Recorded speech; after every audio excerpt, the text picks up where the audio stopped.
Start, registration number B612. It was dark. The boy floated in a curled-up position in the pitch-black zero gravity, a scene impossible without virtual reality. Here, one could witness the sunset 1,440 times in a day, a false world that responds to the will of a single person. No others exist here. Within arm's reach of the boy, the only light in the darkness flickered. It was a square screen. On the screen, the people the boy was to emulate were reflected.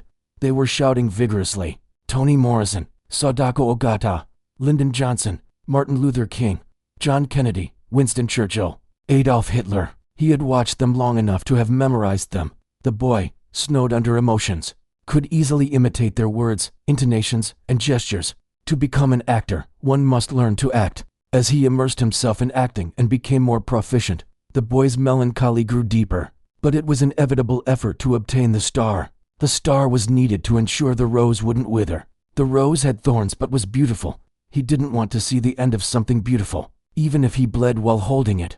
The boy thought, the outside world always tries to make me someone I'm not. Here, I just wanted to be myself as I am. But there was no choice. Once again, the boy decided to tame himself. If he occasionally compromised with his true feelings, and sometimes found joy in it, it wouldn't be so hard. Prepared enough. Let's start. The uninteresting story of the 27th game. The moment he resolved himself, the virtual reality worldview after the apocalypse began, as always, with the monologue of the AI that mimicked the boy. Journal, page 2, Camp Roberts. The origin of the apocalypse was China. A disease that turned humans into something non-human appeared and engulfed the whole of East Asia. Within a fortnight, the plague's name was Morgellons. It's said that now even Europe is at risk. I was Korean. I write in the past tense because there is no longer a country to return to. Personally, I was lucky. I had come to America as an exchange student. If not, I might be a walking corpse by now, eaten by non-humans. Those who lost their countries were sent to camps. I was no exception. With martial law, I could no longer stay with my host family. I am currently at Camp Roberts, originally a National Guard base. It was the first refugee camp designated by the U.S. It's located approximately midway between Los Angeles and San Francisco. The number of those being sheltered kept increasing. 5 months after my arrival, the refugee camp had effectively become a city, beyond its capacity to hold. Plans were made to distribute the excess to Fort Hunter Liggett, about 50 kilometers northwest in a straight line from here. From what I've heard, it's surrounded by mountains on all sides. There are also talks of establishing new camps. As more people arrived, so did unsavory incidents. Refugees formed organizations and began to rob others of supplies. Sometimes they even killed those who resisted. The names of these organizations evoke menace. The Chinese Triad Black Society and the Japanese Yakuza Sumiyoshi Society were originally names of violent organizations. There are rumors that the core members are indeed former gangsters. The U.S. military lets these organizations go unchecked. Understandably so. The management personnel was only about a battalion, while the number of refugees was excessively large. Perhaps the U.S. military needed middle managers. From what I've learned, it's similar to how landowners in Korea's late Joseon period hired overseers. The resentment of tenant farmers was directed not at the landowners, but at the overseers. These are people who lost their country anyway. Neglecting their management likely wouldn't become a diplomatic issue. At the brink of human extinction, there were no civic groups left to pester the government on human rights issues. I heard rumors that these organizations were bribing the battalion commander with sexual services. It must be true. I saw members of the Korean Patriotic Society drag away a woman yesterday. She was wailing. A patrolling soldier tried to intervene but, after a conversation with a society member, refrained from further hindering them. All he did was frown. Regarding the treatment of refugees, one more point. From Camp Roberts 6th to 15th Avenues, there were barracks used by station troops. If any refugees were spotted in that area, they were charged with attempted theft without exception. It's perhaps the sorrow of losing a country. People from nations whose governments vanished or lost their status were treated poorly. There was also racial discrimination. It became increasingly difficult to find conscience and sympathy in people. According to CNN, over 60% of the global population had likely mutated since the Morgellons outbreak. In the face of humankind's extinction, morality gradually faded. At Camp Roberts, one could directly feel this. A sad reality. Journal, page 5, Camp Roberts. Organizations formed during hardships are largely nationalist, and troubled people need scapegoats to vent their frustration, while also plundering their possessions. But the majority of refugees at this camp came from Asia and Oceania. The dominant groups were Chinese and Korean refugees, leading to various negative sentiments towards the Japanese. As a result, a rebellion against the Japanese organizations arose. It was a struggle between violent groups, so one could call it a rebellion. Many Japanese either died or ended up in fates worse than death, despite the efforts of the largest Japanese organization, Yakuza. The disparity in scale was simply too vast. Once again, the U.S. military turned a blind eye. Perhaps they found the fact that the number of refugees was decreasing attractive, although there were quite a few soldiers and officers who frowned at what was happening. None stepped forward. One has to wonder if they received no orders. Afterward, fences were erected internally in the camp. Was the intent to prevent the ever-increasing rebellions? The zones were divided into small sections. Each section housed about 200 people according to nationality. Amidst all this, I was relatively safe. I leveraged my English skills and worked as an interpreter for the U.S. military. Surprisingly, there weren't many English speakers among the refugees. Most were either trapped while traveling or doing business, or had fled shortly after the Morgellons outbreak. The latter far outnumbered the former. People like me who spoke English freely were treated as middle managers. Above all, it was nice to be treated like a person by the U.S. military. Not knowing the language turned one into nothing more than an animal in their eyes. Understandable, given their precarious situation. AI Help Insight Level 4. You can accept or refuse the role of manager. Accepting will earn you the goodwill of the U.S. military and result in a positive adjustment to your reputation within the community. Refusing offers no tangible benefits, but there may be unforeseen penalties or advantages given your current abilities. For more detailed advice, please upgrade your insight skill level. Player's choice. Accept the offer. Me, a minor. As a manager, initially, it was overwhelming, and I wanted to refuse, but the U.S. military officer chuckled. Apparently, the U.S. always favors English speakers. In the 1980s, the U.S. wanted to support nationalist forces to expel the Soviets from Afghanistan. The problem was, the CIA had no Arabic speakers back then. They couldn't find anyone to give money to, but there was a single English-speaking leader, and despite knowing his radical tendencies, they had no choice but to support him, which eventually led to the creation of the Taliban that turned on the U.S. The officer told me this story while chuckling, then forced the task on me, saying I had no choice. My designated management area was the solar power facility. Operations were conducted across the National Road 101, opposite the base.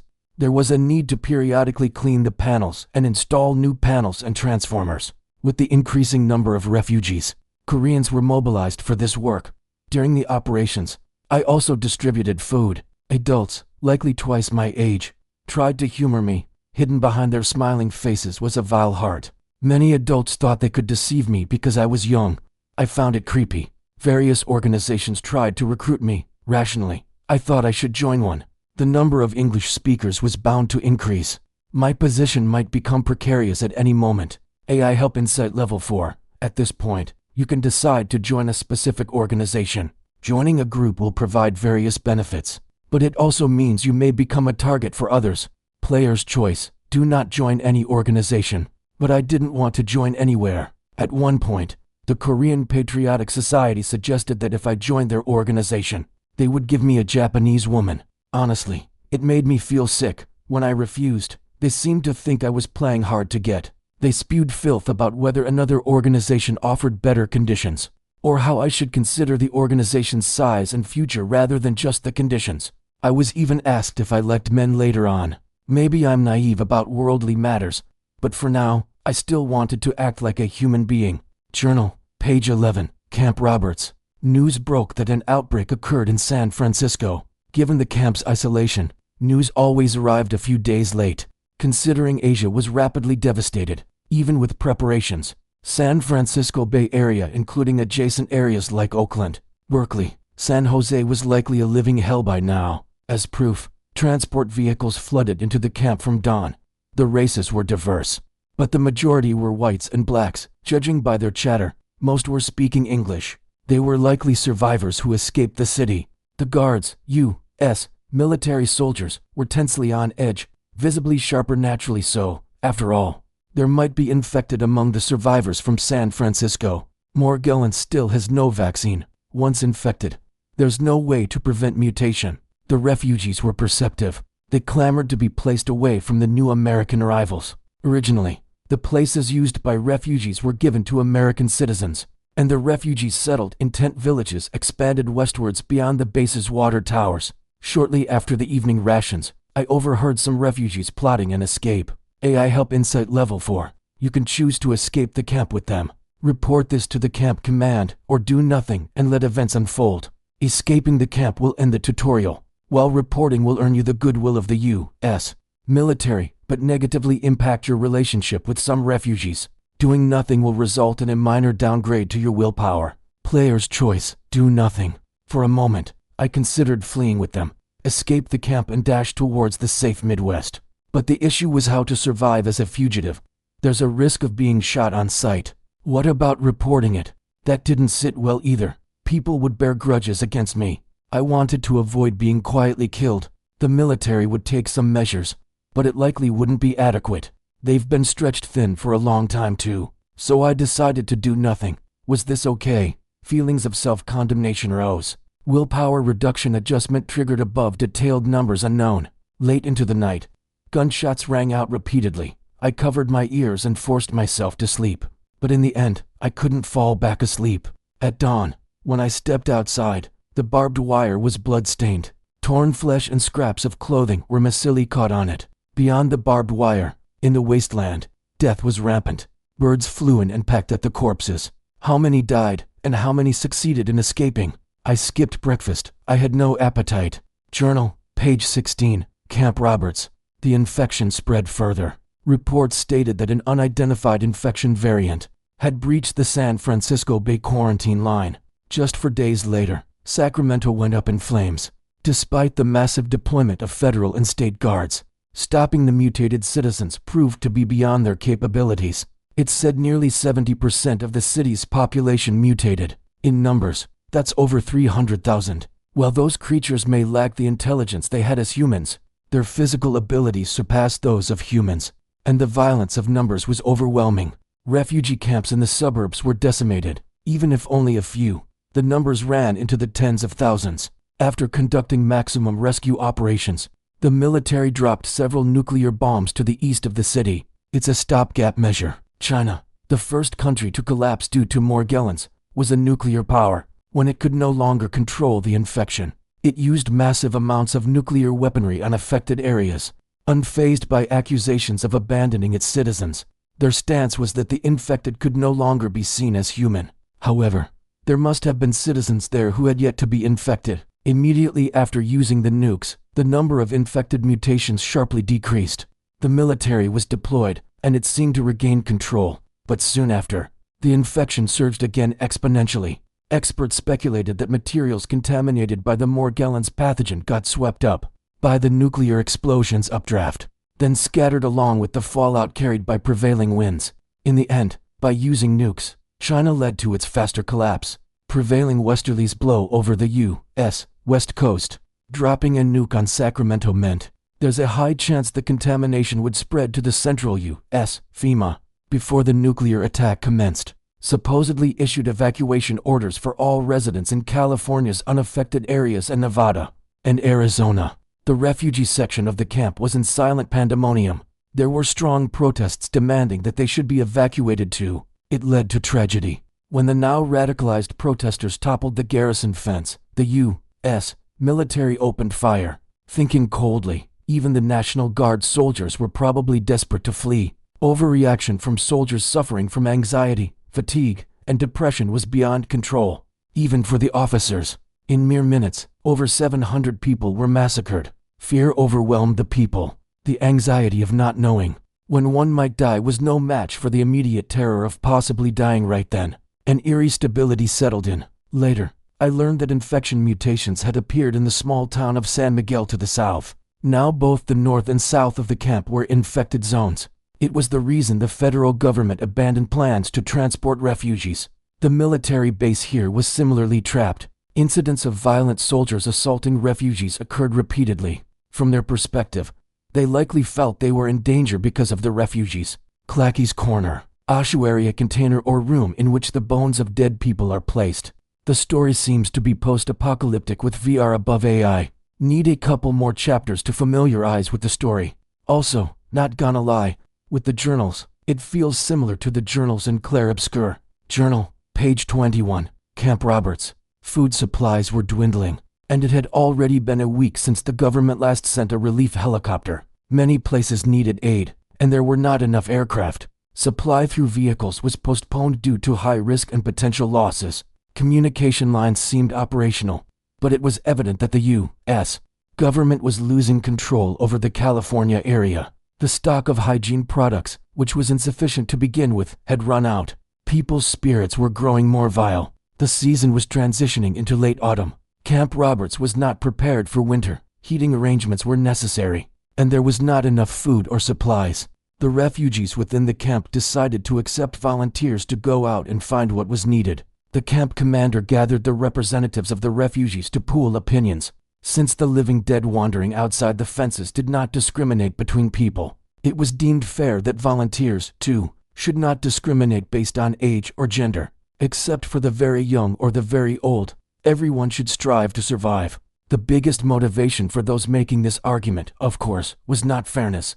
They merely wanted to minimize their own chances of facing death, but the commander allowed it. Thus, minors and the elderly also became eligible to volunteer. The protective barrier of civilization that looked after children and the elderly disappeared by general consensus. The San Francisco police who joined the camp were in charge of personnel management. Ration cards were given priority to mission volunteers, so those who remained idle would likely starve if food ran short. Despite this, many chose to huddle in corners and starve rather than go out. After all, death awaits either way, but they believed starving to death in a safe place was better than being eaten alive outside. There's also a possibility that the food shortage might not worsen to that extent. The military did not force them to participate either, as they could pose a risk to the accompanying military personnel if they didn't follow control. During the mission, player's choice, except the supply procurement mission, I was different. If I became debilitated due to malnutrition, I could die from something other than a food shortage. I wanted to struggle before that happened. When I went to the recruiting office to volunteer, an officer present in the office dragged me back out. Lieutenant Robert Capstan. He was among the more moderate of the military officers. He mentioned that among interim managers who had no specific affiliations, I was the only one. I asked whether it was because I was a minor. He suggested reconsidering, as they would give me just enough ration cards so I wouldn't starve. AI help insight level 4. Accepting the offer improves community stability. You can gain favor from moderate military officers. Increases players' influence within the community and leadership. Refusal enhances players' willpower, charm, and leadership. Player's choice, still, volunteer for the supply procurement mission. I appreciated his kindness but still declined, expressing that I didn't want to remain powerless and wished to help people. Lieutenant Capstan showed a stunned expression but didn't hold me back forcibly. He merely patted my shoulder, telling me to come back alive. There are good people in any situation. It's fortunate that there are people like the lieutenant even in these times. Supply procurement, Camp Roberts.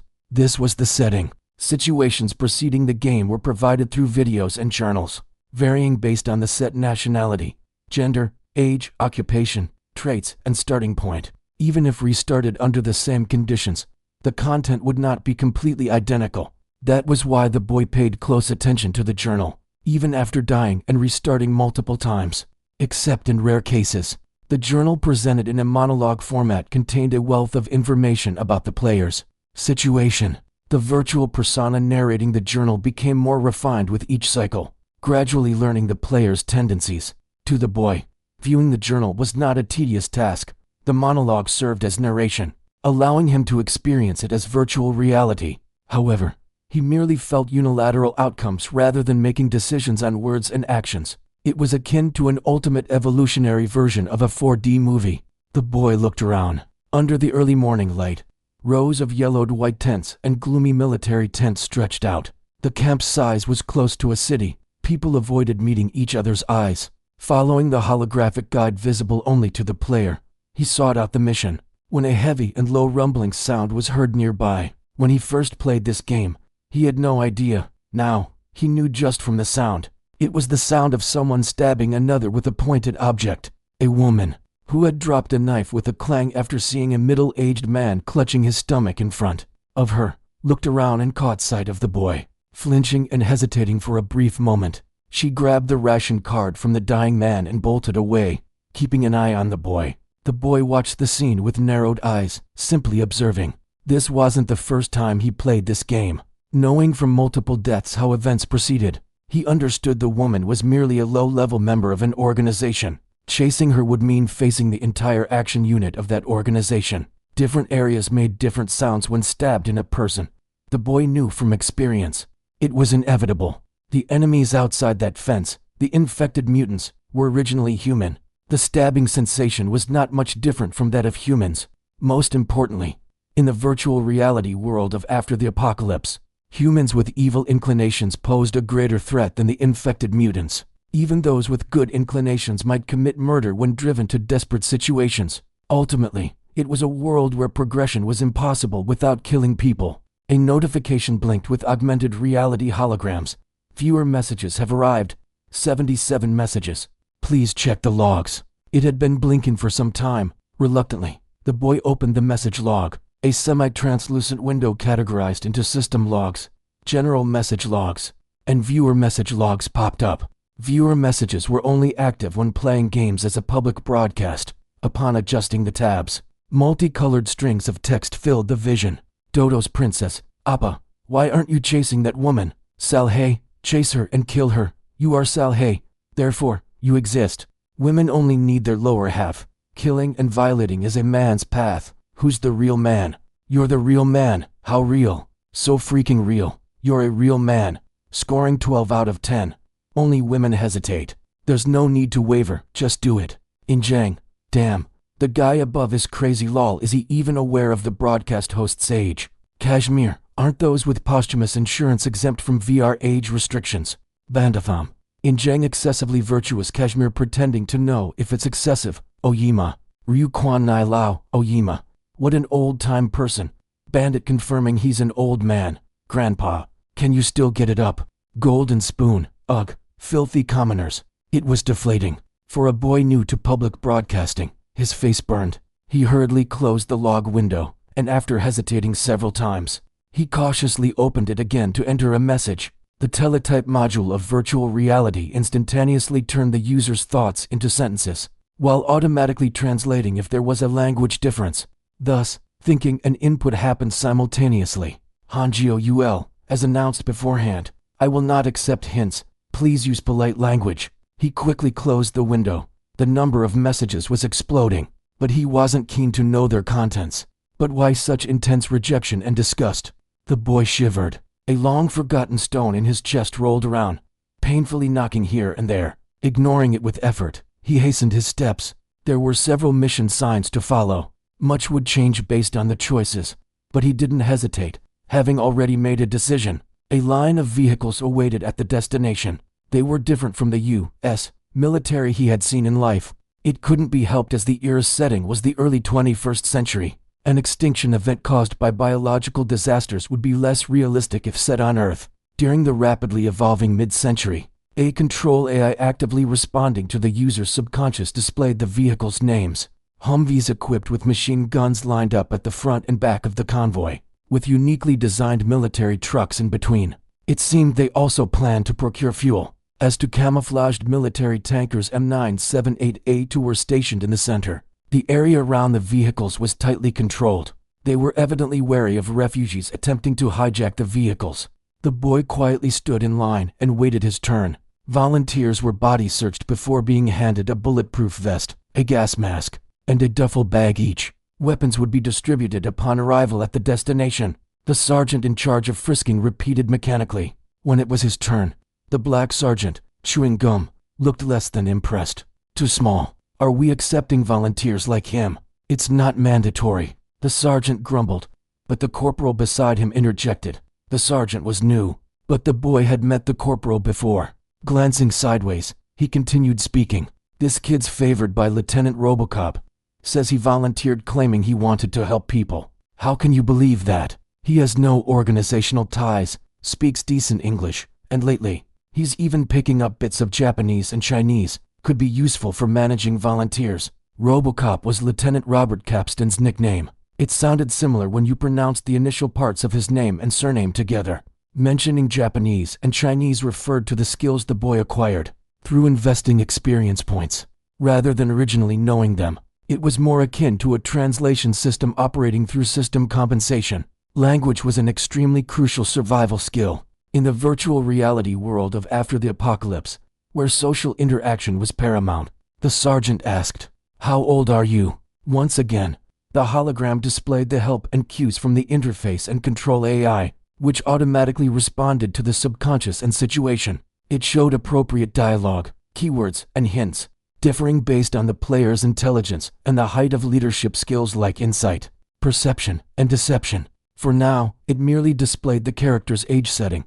There was also a choice to lie, but the boy answered honestly. 17. 17, damn, not 12. You can't gauge an Asian's age just by looking at them. The grumbling sergeant gestured for a body search. Thump thump. After a cursory patting confirmed there was nothing on him, the private handed the boy a bulletproof vest, gas mask, and duffel bag like everyone else. There was no evidence of the epidemic being airborne, but no proof said it wasn't either. The sergeant warned to not remove the gas mask during the mission, unless specifically directed otherwise. Passing through, he proceeded into the tent set up according to control. Soldiers sat the volunteers in order. Mostly Koreans occupied the boy's vicinity, suggesting they were classified by nationality. Whispering among themselves, some Koreans greeted him. Though reluctant, he returned the greetings. Ignoring them wouldn't benefit him. While waiting for the seats to fill, Lieutenant Robert Capston, who had climbed onto the platform, signaled to the soldier. The soldier directed a projector's light onto a white screen, displaying a map. After scanning the room, the lieutenant called a few refugees forward to serve as interpreters. Those called, "Please interpret my words accordingly." Once the boy and others nodded, he clicked his fingers against the microphone to grab attention and began the briefing. Using the unfolded map, what you're seeing now is the map of San Miguel County, our destination. As you can see, it's not a large town. Its original population was around 3,300, but by now, it should be deserted. Our primary target is the solitary gas station in the town. The gas station he pointed to was situated right at the junction leading into town from Highway 101. The convoy will stop here. We plan to fill the tankers while waiting for all of you. You will be divided into two groups to secure supplies. The first target is the church 2 blocks south of the gas station. It served as a temporary shelter during the evacuation order, so there's a good chance substantial supplies are left behind. The second target, albeit farther, is the center of 14th Street, 4 blocks up north here. There are restaurants and a mill here, offering the highest likelihood of securing food, justifying the risk. With this said, he glanced around the people. As you've heard, heading to the mill is riskier. While you've bravely volunteered for this mission, I'd like to ask you all once more, if anyone wishes to go to the mill, please raise your hand. After interpreting these words, the boy promptly raised his hand, making it seem as though he had volunteered and raised his hand at his own suggestion. Lieutenant Capston and others regarded him with intrigue. Many logs of affinity adjustments were displayed, with the military side being particularly favorable. Among them, one log remained unchanged. Corporal Elliott's affinity has increased. Unknown level of affectionate affinity boost. Unchanging level of affectionate affinity boost. Human relationships are variable. Being close with someone once doesn't mean it remains forever. Thus, affinity can decrease with time or events, but unchanging adjustments are different. They do not diminish regardless of circumstances. The unknown level stemmed from a lack of insight. It probably isn't much. He harbored no great expectations. No one else. Despite the lieutenant's inquiry, the crowd exchanged only glances. Though praised for bravery, the majority of them came for the ration cards. Intending to avoid danger, the lieutenant looked somewhat grim, but also slightly resigned. The use of refugees for supply procurement was likely due to two main reasons. Firstly, the camp's atmosphere was tense, making it difficult to draw a large number of soldiers. Secondly, there was a hesitance to risk military personnel in hazardous tasks. It was unreasonable to hope for more active engagement from the refugees. "I have a question." Upon the boy raising his hand, the lieutenant nodded. "The amount an individual can carry in a bag is limited. Why can't we take a truck to the front of the mill?" he asked knowingly, aiming to expedite the proceedings. Without missing a beat, Lieutenant Capstan nodded again and instructed the soldier handling the projector to display a satellite image. "A good question. I intended to explain this, so please pay attention. These are satellite images of San Miguel County taken before the evacuation. Do you see the vehicles stopped at intersections? They collided when the evacuation order was issued, some ignoring the signals. Others came from different areas. You will be given walkie-talkies. If you manage to clear these vehicles, radio in. The transport truck will move to that position, however. If you think removing the obstacles might attract the notice of the infected mutants, securing food individually will be safer. Leave the judgment to us and simply follow orders." This prompted several minor inquiries. The least useful question was from a Chinese individual, asking how many ration cards the participants would receive. Although Lieutenant Capstan looked deflated, he answered dutifully as always, "You will receive a basic 3-day supply, but be aware that rewards may vary in proportion to your individual conduct and performance." This information was reflected in the quest details, indicating that rewards varied based on the accompanying military's evaluation. It was an ambiguous part. If the evaluating personnel or officers held prejudices like racial discrimination, there was a good chance of being unfairly assessed. This was typical of realistically oriented virtual reality realms. If there are no further questions, please proceed to the sand table exercises as directed by your respective leaders. Thoroughly familiarizing yourself with the map and understanding potential moves in the operation zone will help avoid unforeseen incidents on site, especially for dangerous missions. Dismissed.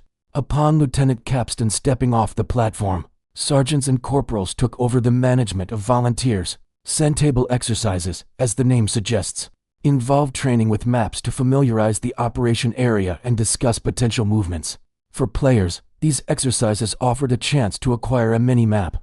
Characters with high map reading skills or intelligence ended up with a complete mini-map, while those lacking ended up with rough and inaccurate ones with void spaces. The only person who volunteered to head for the mill was the boy, so the remaining participants were chosen by drawing lots.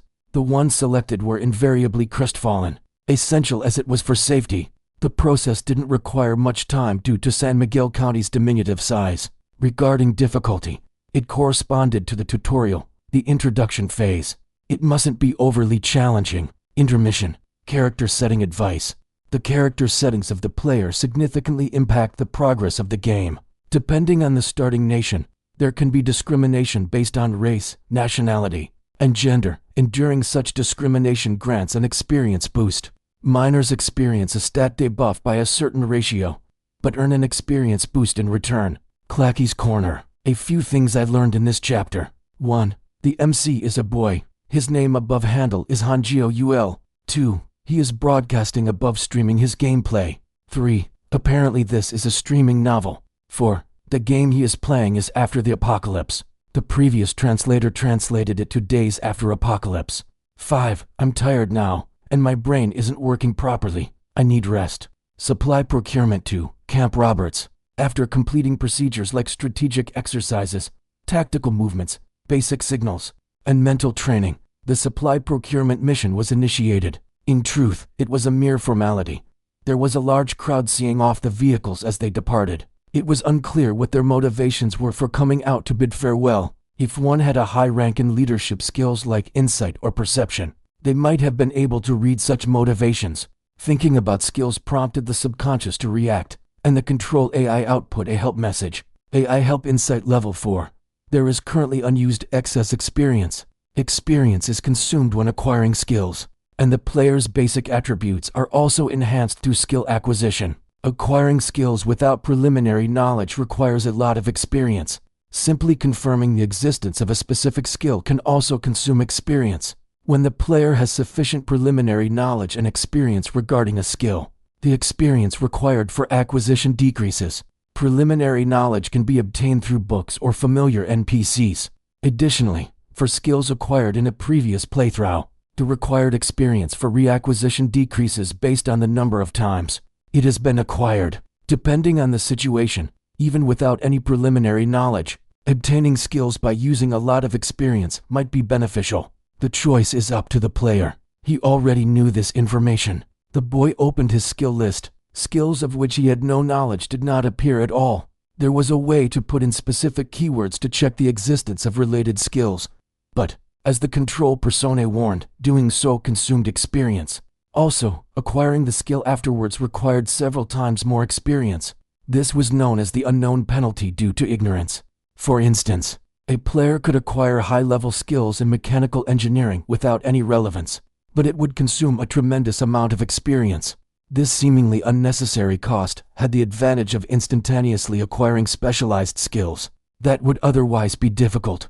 However, some advanced skills that required the acquisition of specific prerequisite skills were exceptions. Another advantage players had over NPCs was a kind of inheritance concept. Skills obtained at least once in previous playthroughs did not apply the unknown penalty. Instead, a graduated talent advantage was applied based on how many times the skill had been learned. This meant acquisition required less experience, however. This benefit applied only to the levels of the skill learned previously. If the skill was learned up to level 6 in a previous playthrough, there was no benefit for level 7 and beyond. This talent advantage, along with additional effects from achieving challenges, was the sole benefit afforded to multi-playthrough players. The boy prioritized allocating experience to combat-related skills. These were essential skills, so he had learned them often, allowing him to increase their levels significantly with little experience. Of course, this also meant that the number of worlds the boy had ended in a dead end before this playthrough was considerable. Level 9 Close Combat, Level 10 Melee Weapon Proficiency, Level 8 Firearms Proficiency. While riding in the vehicle, Elliot, the U.S. Army private managing the mission, was diligently writing in a green-covered notebook. Seeing that he wrote a date at the top, it seemed to be a diary. As the boy stared at him blatantly, the private noticed, discreetly attempting to cover it. Feeling embarrassed. I'm not too familiar with etiquette in other countries, but staring like that doesn't seem too polite.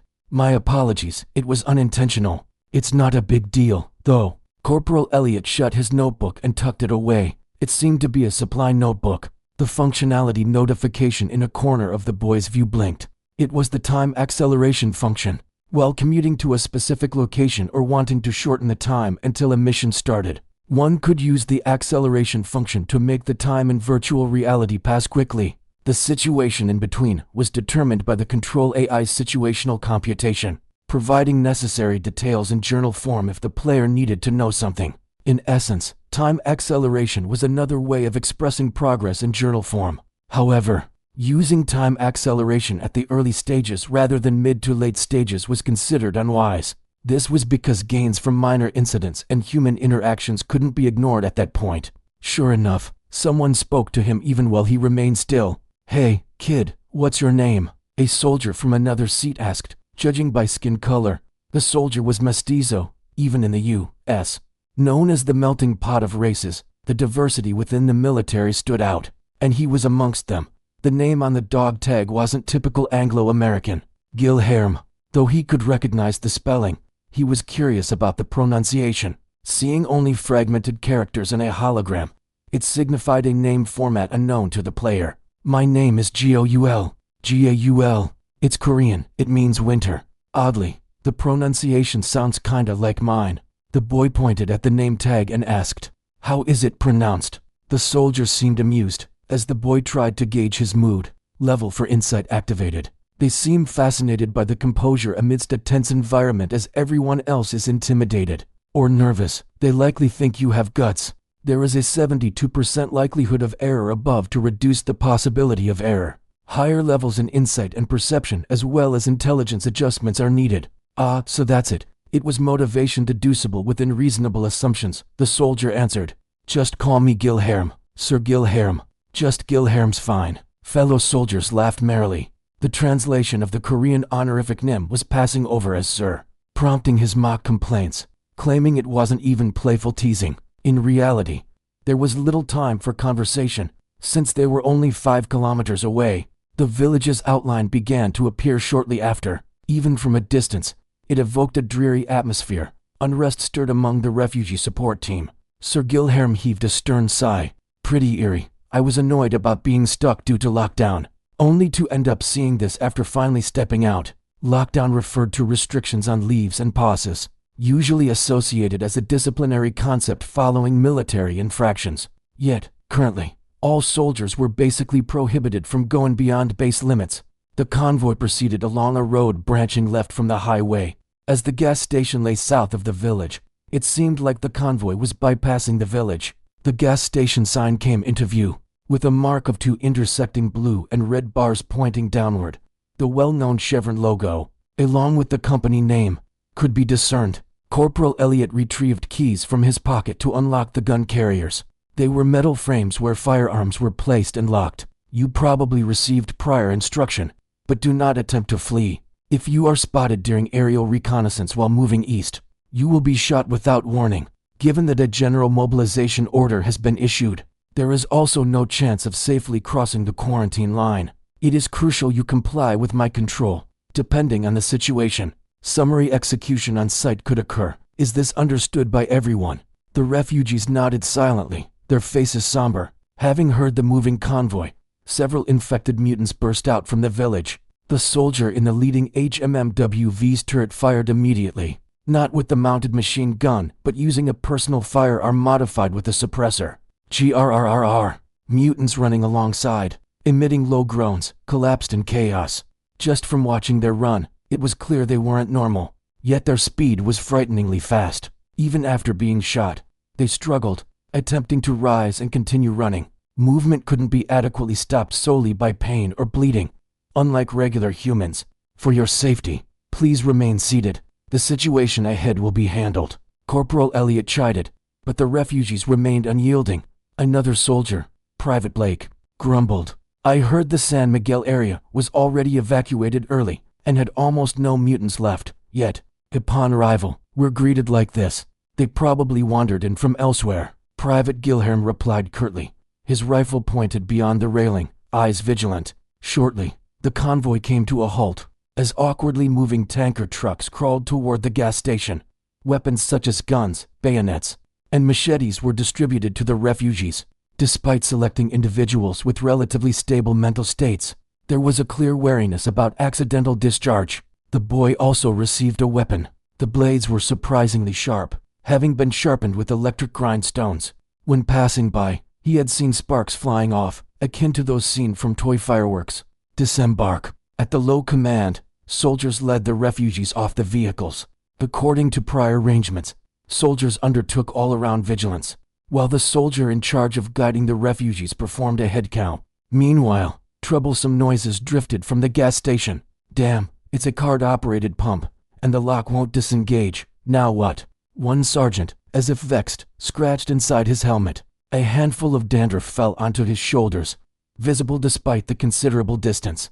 It seemed they hadn't properly received regular supplies like shampoo. Either that or he was just lazy. We'll proceed as scheduled. If conditions permit, we'll clear road obstacles to summon trucks. Otherwise, individuals should fill their assigned duffel bags with supplies and return. If there's extra time before dusk, making multiple trips wouldn't be unwise. Your dedication to this mission will be evaluated, and rewards will be distributed accordingly. I hope everyone does their utmost. Refugees, gauging the sergeant's tone, nodded. We'll set off now. We've got the rear. Take the lead in order. Troops took the rear. It was a prearranged agreement between the base commander and refugee representatives on the grounds that, in circumstances where reinforcements were scarce, the U.S. military could not afford losses. Some complaints surfaced from refugees when this was made public. Those currently volunteering accepted such conditions when taking on the mission. Public service advertisement, first half of 2040, KBS. A rundown neighborhood, a decaying alley side. The camera panned to an elderly man collecting waste paper. Worn-out sleeves fluttered in the autumn wind, breached with gaping holes patched in haste, soaked in salt and grime. It seemed long unwashed, as a passing schoolgirl wrinkled her nose and pinched it closed. The elderly man felt embarrassed. His solitary thoughts transformed into text on the screen. But if I can sell these, I can at least have a meal. The scene shifted to a deep focus shot, uphill, the camera angled down from above. The old man struggled against gravity, small against the cart loaded with scrap. His small stature emphasized next to the heaping cart. with the sun setting behind him. The portrayal was a visual metaphor for the twilight years of his life. The desolate atmosphere and bleak surroundings hinted at a neglected and impoverished old age, inviting empathy from elderly viewers. Then came the warm, affectionate tone of a female narrator. At 86 years old this year, Woo-cheol Park sustains himself by collecting waste paper. He receives a pension of 630,000 won per month, but it's not enough. In 2040, the government's estimated minimum cost of living for single-person households stands at 1,645,531. The cost of living rises every year, yet the national pension, its funds exhausted, remains stagnant year after year. Life for the elders in Korea is unbearably difficult. Park finally surmounted the incline. Close-up shot. Beads of sweat dripped from his wrinkled forehead. Another scene shift. The junk dealer meticulously sorted the paper stock. Not all paper held the same value. Next to him, Mr. Park waited anxiously for his turn. After calculated deliberations, it amounted to 13,325 won. Attached to his cart were pouches with lightweight items like aluminum cans and rusty metal. Weighing and tallying together with recycled paper value barely exceeded 20,000 won. The dealer, out of kindness, rounded it to 21,000 won. Mr. Park was graciously appreciative. Again, the narrator's voice softly emerged. Woo-cheol Park fares better than most. Legally permitted salvage yards are rare in Seoul. Increasing numbers are closing due to unprofitability, leaving many seniors unable to sell the paper they collect. They must rely on the meager pension. Having finished his late meal, Mr. Park lay in a sparse room devoid of most possessions. It was still early to sleep, but there was nothing else to do. The old TV showed no signs of life, remaining broken despite tinkering. Sleep eluded him. The cramped room offered no respite to stretch out his body, and even in the autumn chill, the home's cold bit through the walls. He shivered under a blanket, curling tightly. His thoughts floated across the screen. Gotta save the briquettes for winter. It wasn't thrift but survival. Without this, there would be no making through alive. I wonder what Soo-young is up to. Park thought of his daughter. A close-up of his eyes filled the screen, followed by a glimpse of the daughter he raised. The narrator continued with warmth, perhaps too warmly, creating an uncanny sensation. Parents unwilling to be burdens, even when they have children, are well known across Korea. In this rough world, living on one's own is hard without parents becoming their burden. They don't wish to impose, but could this truly be the right thing? Once more, the scene shifted. Technicians worked diligently to install facilities, while scientists and doctors in white coats convened discussions. The mood starkly contrasted previous imagery with its bright energy. On a monitor, the scientists and doctors observed a human brain's bioelectrical signals were vividly displayed. Subsequently followed were diverse landscapes where numerous happy, smiling individuals appeared. A young woman soaked in summer sunlight with her feet in a stream. The caption came up, labeling her as 92-year-old and Mi-young. A man strolling through a springtime flower field in the breeze appeared. The caption read, 88-year-old Choi Dae-young. Many other elderly participants also enjoyed impossibly youthful and boundless joy in surreal surroundings. Transform your national pension into postmortem insurance. This is the era where it's not about living but existing. Any Korean citizen over 65 can abandon their physical body to obtain the freedom of the mind and limitless happiness. The postmortem insurance of Korea assures life beyond death. Now it juxtaposed Mr. Woo-cheol Park's sorrow and the blissfulness of countless people within virtual reality. In alternate editing, no longer is enduring each day of fear and pain necessary. Do not fear thought extraction surgery.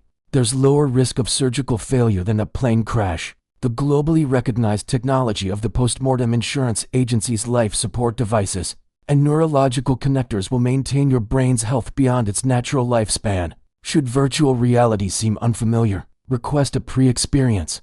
Experiencing the future world you'll live in and deciding afterwards is permissible. Virtual reality experience facilities are open year-round to the public. The appearance of these experience centers was neat and orderly. Elderly folks visited in small groups, donning connection devices to taste the virtual experience. The experience was spectacular and remarkable. The elderly grinned contently in appreciation. Amidst them was Park, drastically younger with his wrinkles gone, standing on a sunlit spring day, walking a pathway adorned with blooms. Happiness for all in Korea, being crafted by postmortem insurance. As the advertisement neared its close, the screen filled with fluttering images of the national flag.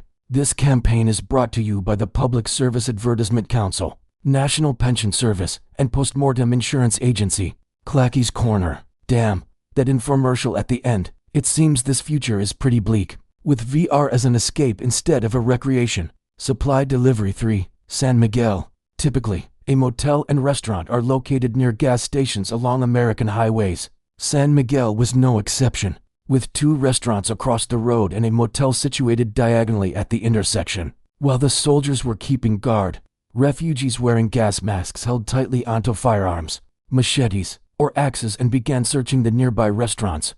Watching them, the boy, whose name he had earned from being born in winter, vaguely thought there might have been many Hispanics among the townspeople. It was because both the restaurants opposite the gas station were Spanish eateries. One had the sign 10th Street Basque Cafe, which was more of a bar, while the other advertised selling tortas and burritos. Too many refugees had flooded in. The boy did not move, fearing that if one of them was an infected mutant, they would clash and be unable to fulfill their roles properly. On the other hand, people seemed to think differently. Perhaps they were trying to score points by doing their best from a relatively safe location. Near the vehicle line, there was even noise of conflict. The shouting was loud enough to be heard outside the building, even through the gas masks. Fortunately, the building seemed to be empty of any mutants. Everyone came out unharmed, albeit not in a normal state. Evidence of their struggle to fill their duffel bags with food was apparent. One person even came out clinging to a torn duffel bag, crying. Somehow, their gas mask had gone missing.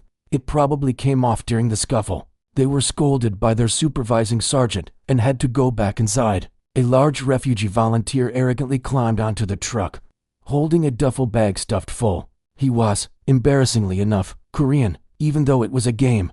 The embarrassment was real. This was because the personalities of characters in a world with a historical setting are crafted based on the big data from that era.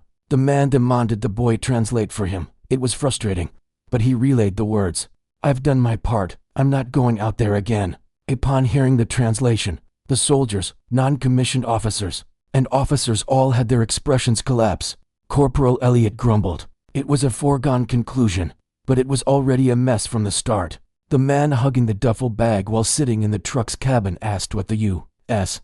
military had said, but the boy ignored him, including the boy. 10 refugees began moving under the directions of Private Gilham and Corporal Elliot. They were the crew headed for the mill. It required moving 3 blocks east, then 4 blocks north from the gas station.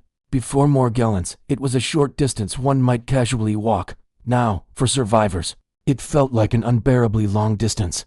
For the experienced boy, the situation differed. At a point where no one else volunteered to take the lead, he chose to guide. Though he was temporarily provided with a gun, it was slung over his back, and he held a machete in one hand. He relied on his level 9 close combat and level 10 melee weapon proficiency skills. Cars were chaotically piled up at every block. Using gestures, he summoned volunteers to move the vehicles off the road. He constantly surveilled the surrounding neighborhoods, aware of the eeriness that the single-story houses beyond low fences or wooden barriers evoked. "Wait, stop." Corporal Elliot raised his fist high. The refugees almost immediately flattened themselves low to the ground. They looked around with eyes like frightened herbivores. Fortunately, he didn't halt due to discovering a threat. There was a flagpole in the direction the corporal was looking. While the American flag was familiar, the flag adorned with a red star and grizzly bear was unfamiliar. "What flag is that?" "That's the flag of the California state government. It's a fire station. We didn't fully check during the terrain exercise."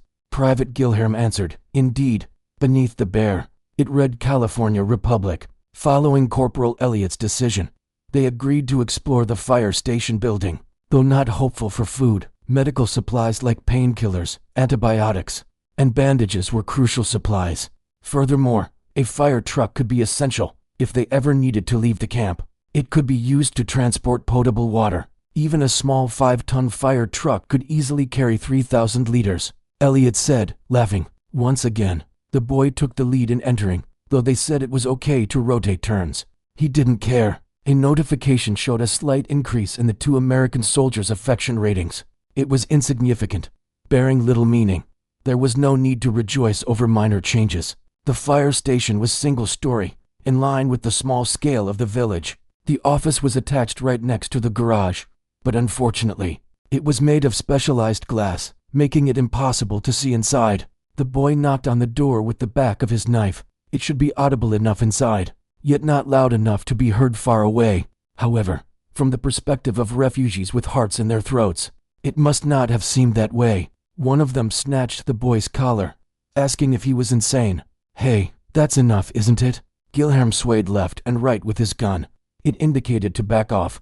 If it was truly dangerous, the American army would have stopped the boy. The refugee who had been warned stepped back awkwardly, but suddenly collapsed, seizing. It was because something inside knocked on the door, pressing their ear against the door. They heard a moaning sound. It was not a sound one would associate with a human. It was a mutant. The boy shook his head toward the two soldiers, who stood a few meters in front of the door, preparing to fire. He grabbed the doorknob, clutching the machete in his other hand. "I'll handle it. I can't tell if you're brave or just out of your mind." While Private Gilherm shook his head, Corporal Elliot asked if he was okay. When the boy nodded, the corporal granted permission. It wasn't that they trusted him. They believed the refugees needed stimulation. Still, they didn't want the boy to get hurt. That would backfire. Their fingers on the triggers were tense, ready to fire at any moment. "All right, if you're sure, have at it." The winter boy imagined the infected entity beyond the door. If a firefighter on standby had been infected, they would be in a fire suit and helmet, providing few vulnerable points for a knife. Thought was swift, action even swifter. Twisting the doorknob and pulling sharply, the mutant that had been pressing against the door tumbled outside. Overwhelmed by its own momentum, the boy stepped on its back and kicked off its helmet, then forcefully drove the heavy knife into its head. Whack! The blade cleaved through the skull. Sticky, bloody brain matter oozed out from the split. The mutant's body convulsed. A humanoid figure lay dying. From the handle, an electric sensation traveled up to his palm. It was this sensation that had drawn him to choose this dark-themed virtual reality title. The boy relished the feeling until it faded, then gave his wrist a snap. The knife popped free and upward. "Hey, are you all right?" "I'm fine," the boy calmly replied to Gilherm's concerned inquiry. The private expressed admiration with rough words. "Ha, there's a badass here." The boy was again the first to enter through the open door. A small gesture was met with a small gain. The soldiers' affection ratings increased slightly. Though it wasn't significant, these small gains could accumulate into good results. In such a small village, the fire station also functioned as public services. In fact, written across the office's main glass window was Community Services District. Firefighters with little to do frequently handled administrative duties as civil servants. The office had a long back-and-forth layout. Inside, amidst piles of documents, they found a bunch of keys. Discovering two rifles, they took those as well. While the followers who entered after stood dumbfounded, the boy swiftly swept medical supplies from the wall cabinets. A third of his designated duffel bag got filled. "Hey," a middle-aged man spoke up. "We should share and stuff. What are you doing trying to take it all by yourself?" The boy turned back silently. The other man drew back, intimidated. Drops of blood still dripped from the machete the boy firmly grasped. Feeling threatened, the man couldn't meet the boy's gaze and turned his head away. The boy didn't drag out the moment. On another wall, there were 3 opening switches. Likely, they were meant to raise the garage shutters. Elliot did have an interest in the fire truck. He stood by the doorway, seeing the boy's glance. He nodded. Without hesitation, he pressed the button successively. Indeed, there was the sound of motors whirring. Once outside the office, those who hadn't yet entered, and the 2 soldiers, had their guns aimed in all directions. They worried that the noise might attract a horde of mutants. "Them! What's going on?" one startled volunteer screamed. A mutant crawled out from the parking lot next to the fire station, which the boy quickly ran at and struck down with the machete. In shock, someone nearly pulled the trigger, almost shooting the boy. Spectator message logs surged. Briefly glancing revealed that most messages were like, "Almost died in a funny way lol." Many also advised going back to finish off that person. Oh no, I didn't mean to do it on purpose." A woman, who seemed to be in her mid-30s, repeatedly apologized, lowering her head. Based solely on appearances, it was hard to deduce ages. Refugees all looked haggard, whether men or women, appearing at least 10 years older than they were. The boy gestured. "It's fine, just keep your voice down." His nonchalant attitude triggered multiple notifications of altered affection ratings. Corporal Elliot tilted his head incredulously. No joke, he really is a badass, right? Whether it's fearlessness or recklessness. Does it matter? The corporal chuckled at the boy's skeptical question. Much better compared to the redneck rookies whining in Iraq.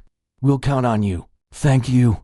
In the open garage, they found an ambulance and a fire truck, one each. One of the 3 garages was empty. Corporal Elliot designated possible drivers and instructed them to bring the vehicles back to the gas station and return. The supplies the boy secured were also offloaded into the vehicle. His attitude differed as he worked to fill his bag and hurried back, unlike other refugees, earning favor from the soldiers.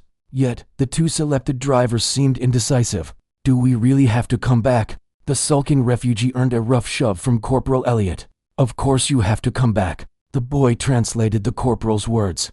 The 2 drivers, glaring at the boy with resentment, climbed into the driver's seats. They couldn't muster the will to anger the U.S. military. Corporal Elliot radioed the main body. He informed them that 2 vehicles were sent, instructing them to recover the supplies inside and send the drivers back. Given the journey was only a 7-block round trip, the vehicles would arrive quickly. Shortly after, a response came through. The return of the 2 drivers wasn't necessary, prompting a verification request. Elliot scoffed and insisted they must be sent back. While waiting for the 2 to return, they conducted additional area searches.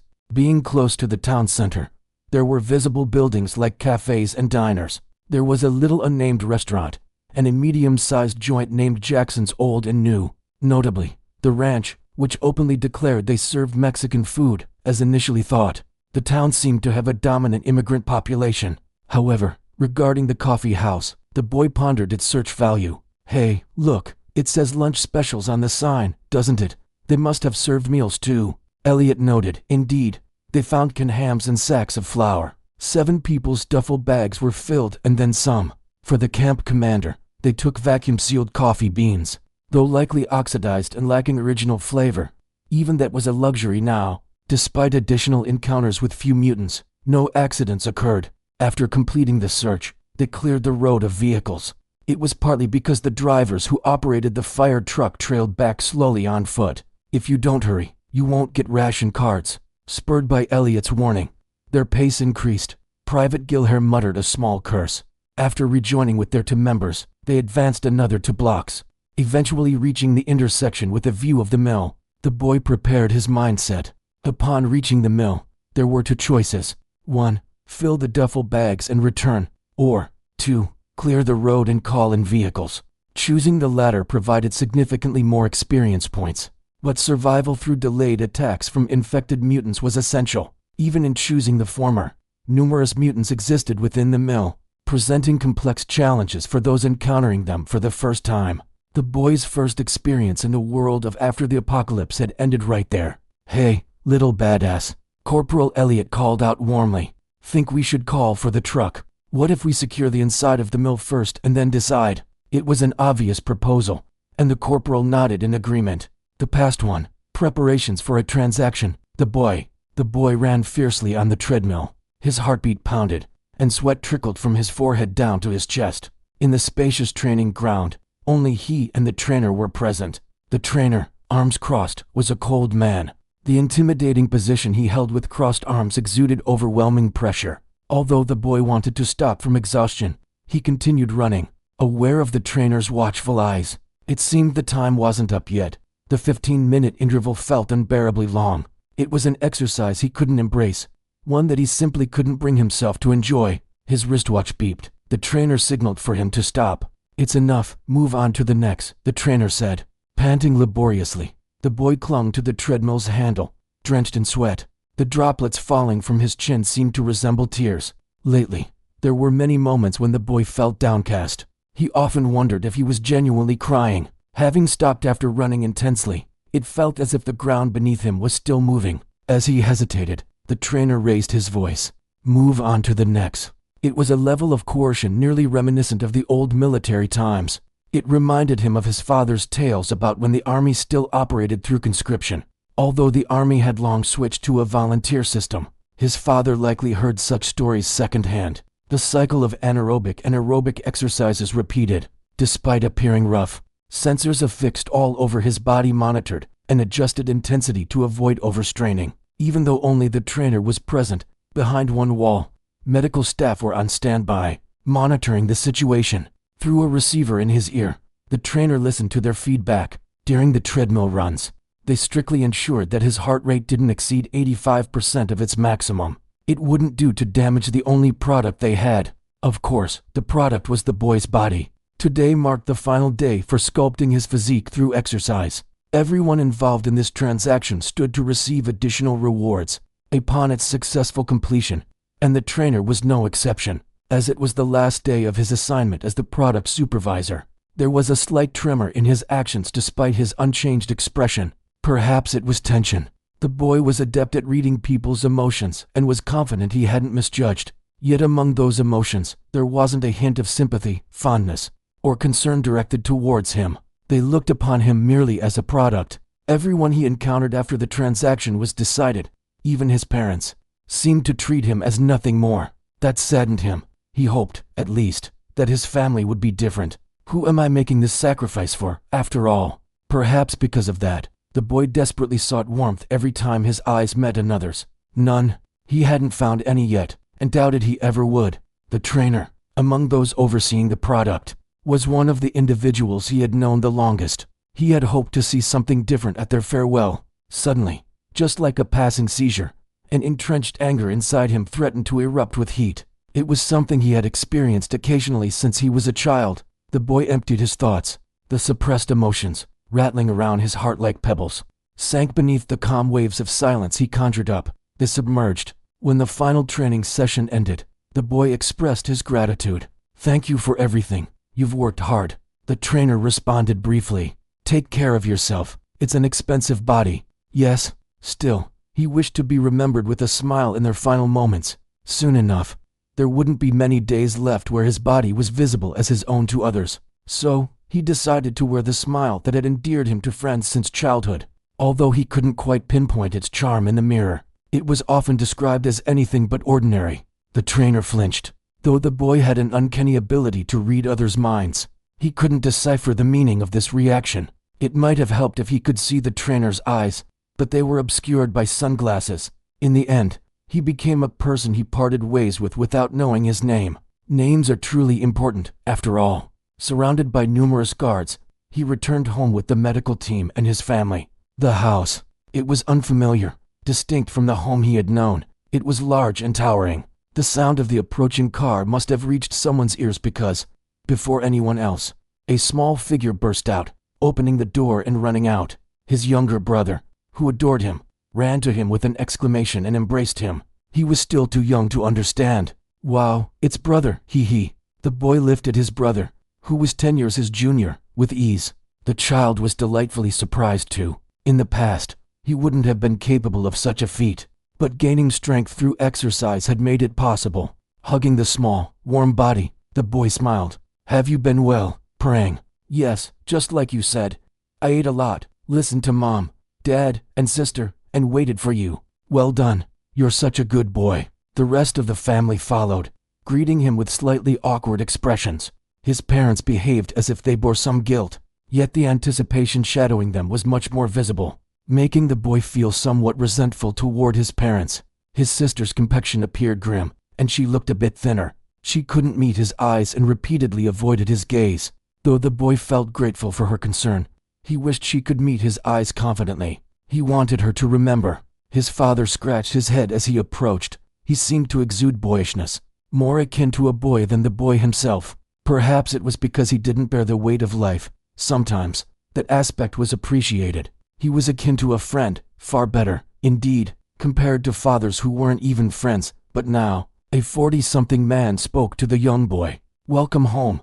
How long has it been?" "A week. Today was the last day of exercise, right?" "Yes." "Was everything okay here?" "What could possibly have happened to us? You're the most important. Aren't you the pillar of this household?" "That's true." Beyond that, conversation dwindled into an awkward silence, as if weighted by the air, or perhaps unable to bear the atmosphere. His mother stepped forward, extending her hand. "We've been waiting to have a meal together. Come inside." As he held her outstretched hand and entered, He glanced toward his sister again. As before, she avoided his gaze. Still, he noticed her reddened eyes. A wave of melancholy washed over the boy. He struggled to mask his feelings, fearing his sister might break into tears if his emotions surfaced. His sister was born in the fall, hence named Han Gayul. The boy was born in winter, thus named Han Goul. Their youngest was born in the summer, and because the sky was blue, they named him Parang. When he first heard the reasons behind the names, he thought naming seemed incredibly convenient. Yet his sister and brother had beautiful names. Winter felt cold, lonely, and he disliked that. But that sentiment was long past. As if genuinely waiting, the meal was prepared. However, his diet was different. There was a separate serving prepared solely for the boy, Goul. Having built up his body through exercise, he now had to focus on dietary adjustments and maintaining internal balance. This was the work of the medical team living alongside the family. Until the day of the transaction, they would reside and monitor his diet and lifestyle. At least it wasn't like during the exercise regimen, where he only saw his family once a week. Throughout the last 4 months, he had only been able to see his family on weekends. His sister Han Gayul's complexion turned even darker. In her childhood, she was as vibrant as a rose. However, as she grew, she developed thorns, and now it seemed the bloom had withered entirely. Once she was of age, Gayul took over the family's culinary duties. Her skills surpassed even their mother's. Every week during their meetings, she prepared a feast for her brother. The medical team didn't restrict her cooking, but analyzed the ingredients to limit how much he, Goul, could eat. Born as snow fell on the fields, the young boy was still grateful. He could see his family daily until the transaction day, which was now only 2 weeks away. Once dinner concluded, the medical team drew blood from the boy. He glanced at the tablet they held, listing the test categories. Not that he understood any of it. Hematocrit, normal, MCV, normal, MCH, normal, VDRL, negative. Blood calcium levels, normal. Since they all read as negative or normal, he decided to think nothing of it. He wished for conversation, but meaningful discussions were challenging. His parents kept glancing elsewhere, their unease apparent as if unable to sit still. Of course, this transaction was illegal, and it was akin to selling their son's body. The winter boy tried to lighten the mood with jokes, but his father, unhelpful as ever, dropped a bombshell. It's not necessarily a bad thing. There are so many youngsters committing insurance fraud to claim posthumous benefits before 65. How fun are virtual reality games? You'll get to enjoy them until your brain wears out, so your peers will envy you to no end. Most of all, you won't have to study or take university entrance exams, right? Goul forced a smile, but not his sister Gayul. She was fiercely angry. Dad, how can you say that? We can't hold hands again or hug him. You think it's good he'll just be playing games for the rest of his life. Why? Then just sell your own body. Gayul. His mother raised her voice, not scolding, but indicating she was concerned about the medical staff watching them. Gayul ground her teeth, her cheeks taut, and teary eyes glistening as she glanced at her brother before setting down her utensils and retreating upstairs. Her falling tears resembled flower petals. His father brushed it off with "It's all right, nothing to worry about." But it wasn't. Several physical signs of suppressed anger were visible. Did they even have the right to be so angry? There was that sound again, akin to stones rolling in his heart. It was a sound only he could hear. The boy born in winter grew up in emotional coldness. His knack for understanding others came from his father. He longed for love, and there were many times he suffered from a lack of empathy. His father wasn't a bad person but impulsive. While he could become a child's friend, he was prone to anger, fatigue, and sulking like a child. He wasn't a role model worthy of respect as a parent. While he made a good father when times were good, he became a challenge for the whole family when impoverished. Goul wasn't concerned about the others. For Parang, the test seemed exceedingly demanding. Even now, the child's eyes only darted around. Startled, it was pitiable. His father's restraint wasn't out of his own volition, but caution towards Goul, in anticipation of a possible change of heart from his son, or the withdrawal of consent for the transaction. Body transplantation. In times when technology wasn't yet advanced, it meant a full body transplant aside from the head. Now, it meant transplanting only the brain and spinal cord. Using a minor's body for full transplantation was officially only possible if they had been declared brain dead for a month. It had to occur at a legally registered medical facility for a legally registered donor. in the order of application, following rejection testing, and adhering to the cost listed in the medical price schedule. Thus, trading Gyoul's healthy body was illegal. Amusingly, despite its illegality, the president of the Haisum group required the donor's personal consent. He claimed it was his business ethics. Breaking the law was justified because he thought the law was wrong. In essence, he did not respect the law but upheld his version of ethics. Consequently, his father, who wished to vent his anger but couldn't, struggled to form words. To articulate kind words, he likely had to sieve his turbulent thoughts through several filters. It was a delicate process for someone impulsive. Well, son, you know better than anyone not to let this shake your resolve, right? If you were to act irresponsibly, it would put us all in a tough spot. Irresponsible. Gyoul began counting silently. It was a habit he had. It felt like a jagged stone was rolling through his chest. This was already the third time today. It happened often. It shouldn't be this frequent. That entrenched feeling must have grown as old as Gyoul himself. He closed his eyes, envisioning snowy landscapes, letting the solitude quell the anger. Once the storm inside settled, the winter boy calmly shook his head. Don't worry about it. With those words, Gyoul focused on his meal. Although he wanted to leave and comfort his sister, the medical staff, who remained expressionless even in this situation, prevented him from doing so. It related to upholding contractual obligations. He had to consume his portion. So he changed his perspective. It was Gyoul's cooking. It was delicious. There wouldn't be many chances to taste it. He cleared his plate. Brushing, gargling, and showering were also contractual duties. Maintaining the body in optimal condition. Only after completing all these could he head to his sister Gyoul's room with Parang in tow. Gyoul was crying silently. Parang, switching looks between his sister and brother, was on the verge of tears. At his age, seeing others cry often prompted tears of his own.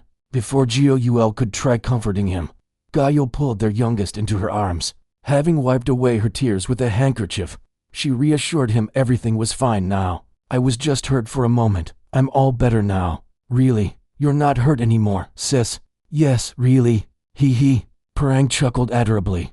Although it was Gyoul's room, there were two beds. It seemed Parang often slept here with her. Of course, there was a bed in his room as well. Although they spent most of the initial payment from the contract, they thought little of buying another since they'd soon receive the outstanding amount. Their mother thought this way, having endured poverty. Gyoul often wondered if they were spending money wisely. However, he kept quiet, mentioning it might dampen the mood. Again, the unsettling noise echoed near his heart, although not as profoundly this time. As young children often did after meals, Parang began to nod off, amused simply by their presence. After one more caress, Gyoul backed away to the edge of her bed. She turned to face Gyoul. Meeting his gaze, it was the first such connection today. Tears immediately poured from her eyes.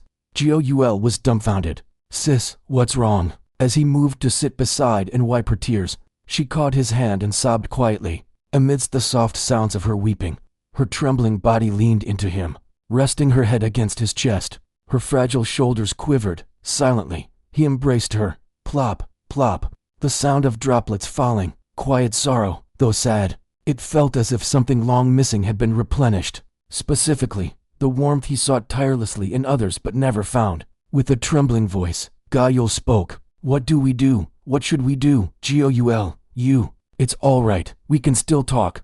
And if you visit the ossuary, we can meet in the lobby. Gyoul answered with a return embrace.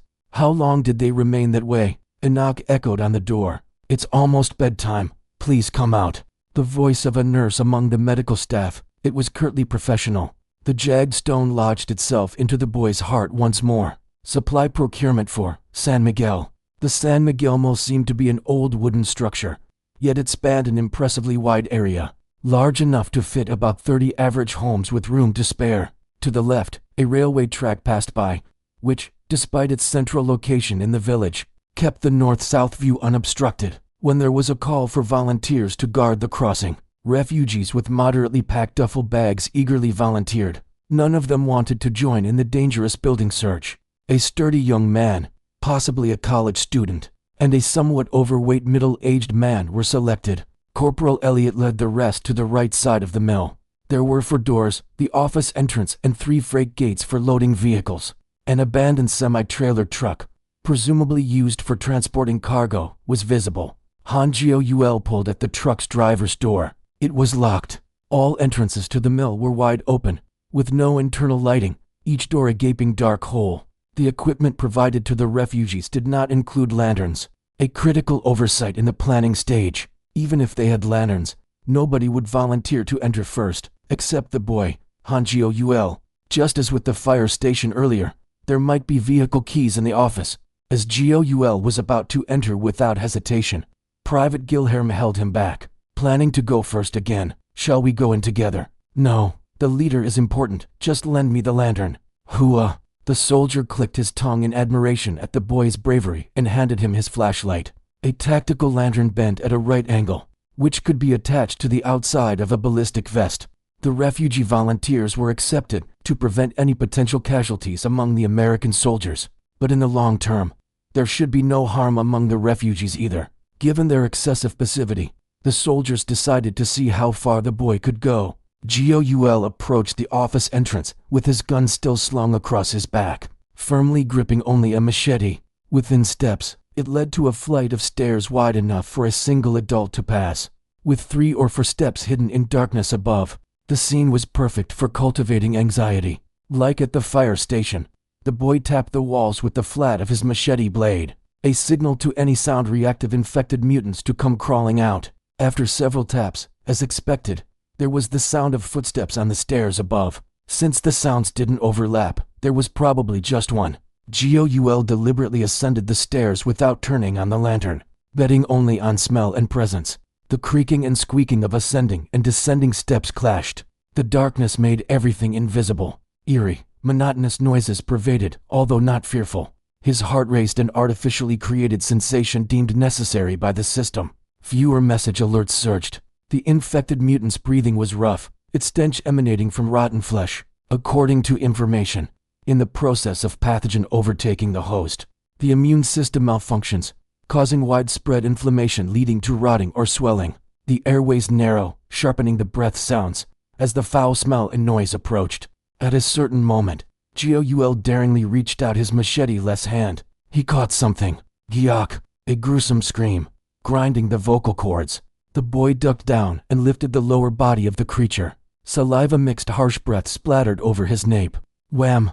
Those viewers involved in sense synchronization must have been overwhelmed.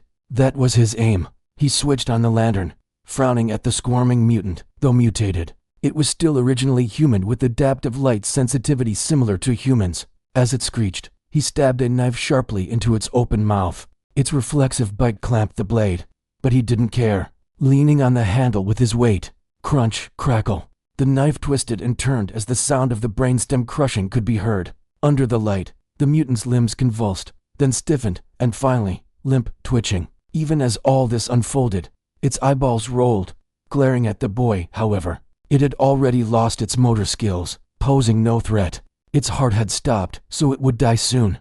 Dragging the limp mutant by the legs, he pulled it down the stairs. Outside, people waiting with anxious expressions aimed their guns, but upon seeing the boy signaling not to shoot with his extended hand, they sighed in relief. Tossing the mutant corpse next to the entrance, the boy climbed the stairs once more. There were no obstacles this time. The office light switches didn't work. He searched the office with the lantern. As expected in America, he found an old pistol in a drawer. There were also 2 small ammunition boxes labeled 45 ACP FMJ, each containing 50 rounds, and an extra magazine. Additionally, he found the targeted vehicle keys and grain silo keys. A cigar box humidor was also there, and he selected it, thinking Gilherm or Elliot might appreciate it. Descending the stairs, Gilherm approached. "Did you get bitten anywhere?" The voice through the gas mask was a bit muffled. The boy shook his head and spread his arms, indicating Gilherm could check himself. After inspecting here and there, Gilherm raised a thumbs up facing backward. Corporal Elliot nodded in confirmation from a distance. "Gilherm, do you like cigars?" "Of course. Oh, my goodness, isn't this a Cohiba Robusto? Split them with Sir Elliot." The boy handed over the entire box to the delighted soldier. Cuban hand-rolled cigars cost over $10 each. Receiving such a bundle was indeed a cause for joy. The private seemed eager to smoke immediately. "I found the keys. May I check the vehicle?" Although trivial, permission was necessary. The soldiers exchanged glances. The corporal nodded. The boy went to the vehicle to verify the keys. The door opened. He took the driver's seat. The key inserted and turned smoothly, igniting the engine. The chassis vibrated with a soft hum. The guards visibly tensed at the sound. The fuel gauge showed it was sufficient. He roughly knew how to drive, so he could move the vehicle without investing experience points into driving skills. Although with system assistance, high-difficulty maneuvers were possible, it wasn't urgent. He positioned the truck at the mill's loading dock and entered the building. Despite the absence of lighting, it wasn't completely dark. Sunlight seeped through cracks in the metal slate roof. Nevertheless, darkness was still scattered around, casting shadows. It wouldn't be a surprise to see anything lurking within. The followers entering behind him were stiff like statues, hardly moving. The pattern was the same. He tapped on the grain silo to see if there was any response. After waiting briefly, it was quiet. Confirming safety by shining his light around, he found nothing. It's rare, yet hard to let the guard down, as there might be mutants with damaged hearing or torn eardrums. Finally, people began to move. Wow, this is quite something. Elliot whistled at the sight. Mounds of milled wheat and corn towered over. Just loading this much would solve their food supply issues for the time being. A cursory hygiene check would suffice, but it didn't really matter. The gas masks worn were largely for show. Had there been an actual pathogen concern, they should be in full protective suits. Nonetheless, ignoring minor risks reflected the dire situation in the American West. Han Jiol's interest lay elsewhere. The mill also dealt in seed trading, with various crop seeds bagged and stacked in one section. Though seemingly viable to farm with these seeds, a significant pitfall existed. Bags branded by certain seed companies contained seeds that wouldn't germinate if replanted after harvesting. These are known as terminator seeds. Seed companies profit from selling superior seed varieties, and without farmers purchasing seeds each year, their operations become unsustainable. Hence, the genetic manipulation ensures that harvested crops won't sprout when replanted. This had led to one of Jiol's bad endings. There's even a related achievement. Achievement, no way, my crops are impotent. This stroke of calamity shook the once stable commune he built. The second-year harvest was virtually nil. The commune members blamed their leader, Jiol, and the food shortage-induced panic led to the communal structure's collapse. In the ensuing chaos, the boy was murdered. Come to think of it, he should inform the viewers about this, although hesitantly. Jiol accessed the viewer message log. Every time he did this, it felt like the realism of the world would drop drastically, disrupting the immersion with reminders of its fictional nature. With the world setting temporarily paused, he activated the teletype function. All thoughts focused by Jiol instantly transformed into sentences. Han Jiol, for those new to after the apocalypse, avoid indiscriminately planting seeds found in places like these. Most seeds are genetically modified. They yield high crop amounts but won't sprout if replanted the following year. This dramatically hampers community stability, making game progression difficult. Choose unbranded seed bags or secure adequate seeds for repetitive use beforehand. If aiming to reach the no way, my crops are impotent. Achievement. Experiencing a bad ending is fine, but the achievement's effect slightly increases crop resistance to pests and drought, which isn't particularly useful. The responses came immediately. In Jang, the realistic depiction in useless parts. Dukrok, impotent. Saying my crops are impotent. Love that cheeky taste. Jessica Fultimer. I know about this. It's how multinational seed companies exploit third world countries. Especially that damn Moan2 company. They even took chili and spinach seeds from us. Seed patent lasts several decades. The Korean spinach everyone eats is actually all American OEM. Dear Judge, this message was typed by my cat, Bandatham. Are the broadcasters reading this? Hey, that was epic earlier. The tactile feeling when handling that zombie creature, haha. Here's some stars for you, pal. Bandatham has gifted 10 stars. Intensidog. Jessica's a know-it-all, feeling good. Jessica Fultimer, why's there beef, you lunatic? Snowfield Fox, everyone, please don't fight. Snowfield Fox has gifted 10 stars. Red Bean, Fox Lady, why stop them? It's entertaining. Keep going, do more. Countless messages flew by, too many to read each individually. Jiol counted the virtual currency stars he accumulated, converted to Korean won. It amounted to a few tens of thousands for some inexplicable reason. His mood felt heavier. He closed the log and resumed the pause time. Time began to flow again. Having confirmed the abundant food supplies lightning spirits, Elliot was communicating via radio with the main force. He reported clearing the roads, thus requesting them to bring the trucks. Private Gilherm instructed the refugees to load the food into the semi-trailer docked there. As Goul was about to join, Gilherm winked at him and stopped him. "You deserve a break, brave friend. You've worked alone all this time." "All right." Goul nodded, yet the weight of uneasy feelings still lingered. Outside, the sound of approaching vehicles could be heard for military transport trucks with blunt front ends sticking out unlike civilian ones. The senior occupant was a black sergeant from the camp the day before. His name was Pierce. He expressed immense joy at the sight of piles of flour and grains that exceeded the truck's capacity. "We can work those cooks harder now." However, the good atmosphere didn't last long. A strange noise approached from the distant north, seemingly drawing closer. An unsettling atmosphere prevailed. "What's that noise? Go check it out." Following the sergeant's order, Corporal Elliot radioed the volunteers guarding the crossing, inquiring if anything could be seen from the north.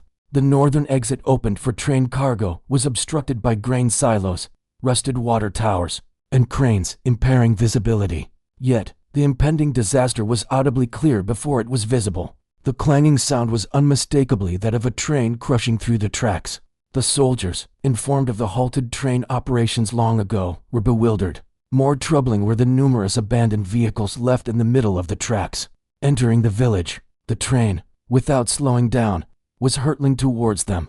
Upon learning this through the radio, the corporal's face turned pale. "Damn it!" He spun around, yelling frantically, "Everyone out! It's not safe here!" The interior of the mill instantly filled with screams. Everyone could sense the train's approach. Bang crash, surely the sound of the train colliding with abandoned vehicles. If a vehicle got trapped under the wheels, the train would derail. Before everyone could evacuate, the misaligned locomotive crashed through the northern wall. The blazing steel mass crushed pillars and propelled the silo as it rolled in. The roof caved in, though the locomotive halted, buried in the wooden pile. The structural collapse seemed imminent. Goul barely managed to escape outside. However, many were crushed under the debris. "Clear the debris. We need to rescue those trapped." Sergeant Pierce, covered in dust and fragments, raised his voice sternly. The wooden single-story building hinted that those trapped beneath might still be alive. "Sergeant, look over there," a soldier cried out urgently. In the direction indicated, zigzagging overturned passenger cars lay. Human-like figures crawled out from doors and windows. People ejected during the car's overturn staggered to their feet. Hearing the soldiers shout, those figures simultaneously turned their gaze this way. Grara! Oh shit, mutants. Not just a few. The train's compartments were packed with them, creeping out like maggots from a corpse. Those without broken limbs were already charging this way. The fastest ones were nearly at the back of the trucks. "Kill them all," the sergeant roared. However, most refugee volunteers screamed and fled. Only a handful bore the fear and held their ground. Rat-tat-tat. Silencer-equipped guns thudded softly. Concepts of conserving ammunition were irrelevant. Everyone set their fire to auto and fired continuously. The creature trying to climb the vehicle burst at multiple points. Head exploded, eyes shattered, blood splattered from the chest. Firepower without distribution is an obvious waste. Numerous hungry mutants charged at the boy as well, despite bullets embedded in their bodies. Feeling no pain, Goul aimed at their kneecaps and fired. The magazine emptied in 5 seconds. It was fine to hit only the thighs. Better to break knees or shin bones. Rarg! The fallen one squirmed, crawling.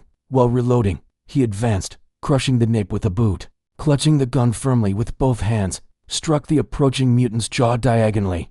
With the skill buff, its jaw shattered completely. The reeling head, body following suit, entangled the legs of another close by. Kicked it down, then shot it. "Grenades, throw everything you have." A frantic voice came from the vehicle direction. Looking over, several grenades were already tossed. The boy hastily withdrew, diving to the ground. Boom, kerboom, kaboom. The actual explosion was minor and unimpressive compared to the tremendous noise. Just a few flashing lights and a bit of smoke. No towering inferno as depicted in movies. However, he once died from a grenade. Those external flashes compared to the lethal range of a grenade were truly nothing. It's a weapon designed to tear through humans with shrapnel. Stuffed inside its round shell are coils or iron balls, detonating. Humans within a 30-meter diameter circle have over a 50% chance of dying. Even outside, under 50% chance linger. Mutants tumbled like twigs swept by a storm. The road transformed into a sea of blood in an instant.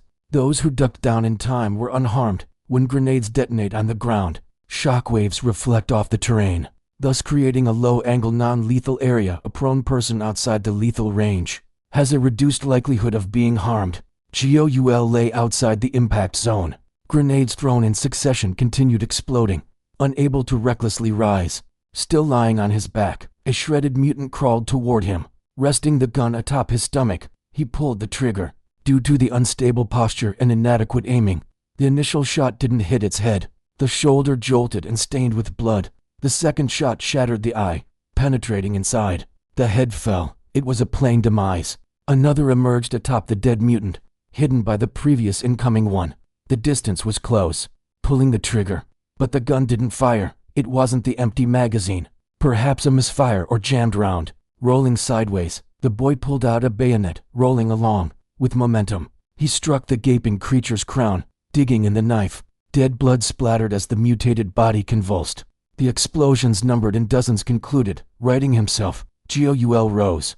The mutants were still moving, though before being hit by shrapnel, they appeared human-like despite injuries or madness. Now they clearly resembled monsters. Entrails dripping, one with a broken leg staggering, another's exposed muscles through peeled skin all bloodied, seemingly near death by hemorrhagic bleeding alone. For GOUL, they presented an opportunity to gain experience points, despite standing. Many had ruptured eyes or torn eardrums, unable to hear, numerous incapable of normal movement. Concerning his mental state, he felt worried. Killing these humanoid, but non-human beings didn't elicit guilt, but that weighty feeling in his heart felt good. Shooting with a gun, too, was satisfying. Yet, being within breathing distance, smelling them, stabbing with a knife, smashing with a blunt instrument seemed more preferable. As he thrust the knife into the skull, crack, the sound of the skull breaking vibrated through his fingertips at that moment. The jagged stone inside his chest felt liberating, soothing. There's something freeing and heartrendingly satisfying in those moments of killing human-like, but non-human creatures that absorbed GOUL enough to forget himself. His mind grew slightly hazy. Rotating the machete with a wrist snap, he approached staggering ones. The sounds of soldiers firing were distant echoes, unrelated to his task ahead. Swiping the blade horizontally, vanquishing infected ones, stabbing crawling ones into silent obedience. The focus intensified to a breathless state. Another approached. Swish, a diagonal slash split the temple to the cheek. The impact seemingly dislocated its jaw. Stick a knife into the revealed throat, pulling out before it slackened, kicking it. The repetitive cycle of simple work. Before he knew it, GOUL stood alone among the dismembered hundreds of infected mutants. None of the refugee volunteers remained until the end. Only he stood there utterly engrossed. So fiercely had he fought that the military personnel looked daunted. Among the soldiers, some's affection decreased slightly, while others grew. The varied responses, aligned with their dispositions, were logged in the system message. GOUL secured the knife, checking the firearm. Tapping it and retracting the breech bolt caused an errant round to pop out onto the asphalt. A crisp metallic sound echoed a mangled misfire round jammed by the latch. What's everyone standing around for? We need to rescue those trapped. Start working, Ramirez. Gather your men and resume the watch. Sergeant Pierce's voice pierced through. New vehicles arrived swiftly. Reinforcements dashed to assist promptly upon learning of the skirmish. While the response time was swift, the grenade-assisted engagement had concluded even faster, rendering them redundant. Intermission. Loading page explanation. When a user employs the time acceleration function or encounters a time segmentation, due to quest progress, a loading process for situational calculation may occur. During the loading screen, various information such as advice left by the control AI or the production team, explanations of the game system, clues to help understand the situation, DLC, and additional product advertisements are provided. This is referred to as intermission in After the Apocalypse. Intermission. Journal and time acceleration. The journal is a medium that records and conveys the user's progress and background. Users can experience the major contents of the journal through sensory synchronization. Even when using the time acceleration function, major events that occurred during that period are documented in the journal. occasionally conveying information that the user could not have known, or revisiting critical information that was overlooked. As it is a record, it can be reviewed. Real-time feedback may occur in related situations. However, qualitative differences may arise depending on the user's abilities. All elements in the game are directly or indirectly influenced by the user's capabilities. Time acceleration for automatic progression is an essential function for game progress. In a full-scale virtual reality worldview, where time flows in the game world identical to real time, if there are displeasing parts in the contents of automatic progression by time acceleration, the user may restart the game from that point once, limited to the first time. This must start with manual progress, and the time acceleration function will be disabled for a certain period. Therefore, results worse than the original may occur. When using time acceleration, the virtual persona responsible for journal records learns the player's behavior patterns, collected from previous rounds. Thus, the more rounds experienced and after the apocalypse, the more the virtual persona resembles you. Usually, when data has been accumulated over more than 10 rounds, the virtual persona can act and choose almost similarly to you, enabling smoother progress. Journal, page 29, Camp Roberts. The first resource procurement mission ended as a half-success. While the task of securing food, heating, and winter supplies and fuel was sufficiently achieved, it was difficult to call it a complete success due to the emergence of the injured. However, the biggest problem was that the U.S. military came to mistrust the refugee supporters. On the church dispatched side, a bloody incident erupted among the supporters. After extinguishing the mutant, they bickered over resource distribution. The person who killed the mutant claimed credit and tried to take everything, leading to others stabbing them in the back with a knife. The suspicions raised by their heated voices revealed the atrocity upon being checked by the U.S. military. Upon returning to the camp, there were supporters attempting to smuggle firearms, since having firearms on refugees would worry the U.S. military about riots. Body searches were conducted thoroughly, and many begged, saying they needed to protect themselves upon detection.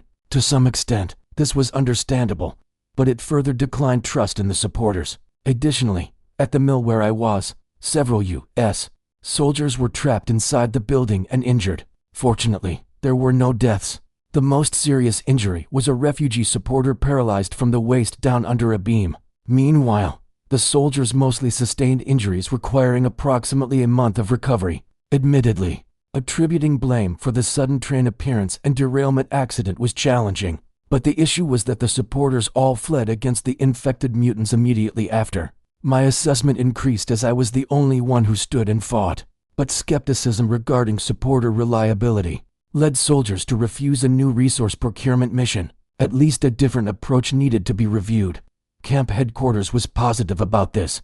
Apparently, some soldiers who saw me fight reported that I should be watched. Lieutenant Robert Capstone inquired about the details, but Sergeant Pierce defended me. "We don't need to listen to the cowards, Commander. The important thing is that this little guy stayed and fought to the end, and I judged it's worth trusting him." Although how the report went up was unknown, following the battalion commander's decision, I heard that if I wanted, I could be treated as a volunteer. They promised to change my accommodation to the U.S. military sector, provide uniforms and gear given to the soldiers, and offer various conveniences. Although firearm carriage was forbidden, it was a significant privilege nonetheless. Hearing that Corporal Elliot, one of the injured, wanted to see me, I visited him, and he shared a meaningful remark. The higher-ups are contemplating. They might integrate trustworthy people into the U.S. military. Treating you as a volunteer might be preliminary preparation for that. Who knows? You might become a regular soldier later. Maybe you'll become Private Gearwell. Join in as my junior. Ha ha. When asked if such a thing was possible, the corporal found it amusing. Why not? Is there any military with more immigrant personnel than the U.S. military?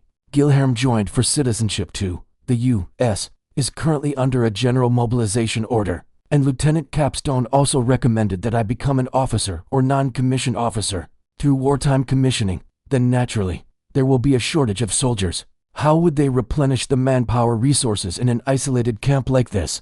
I think you're more than qualified. Won't my age be an issue? It's the crisis of human extinction.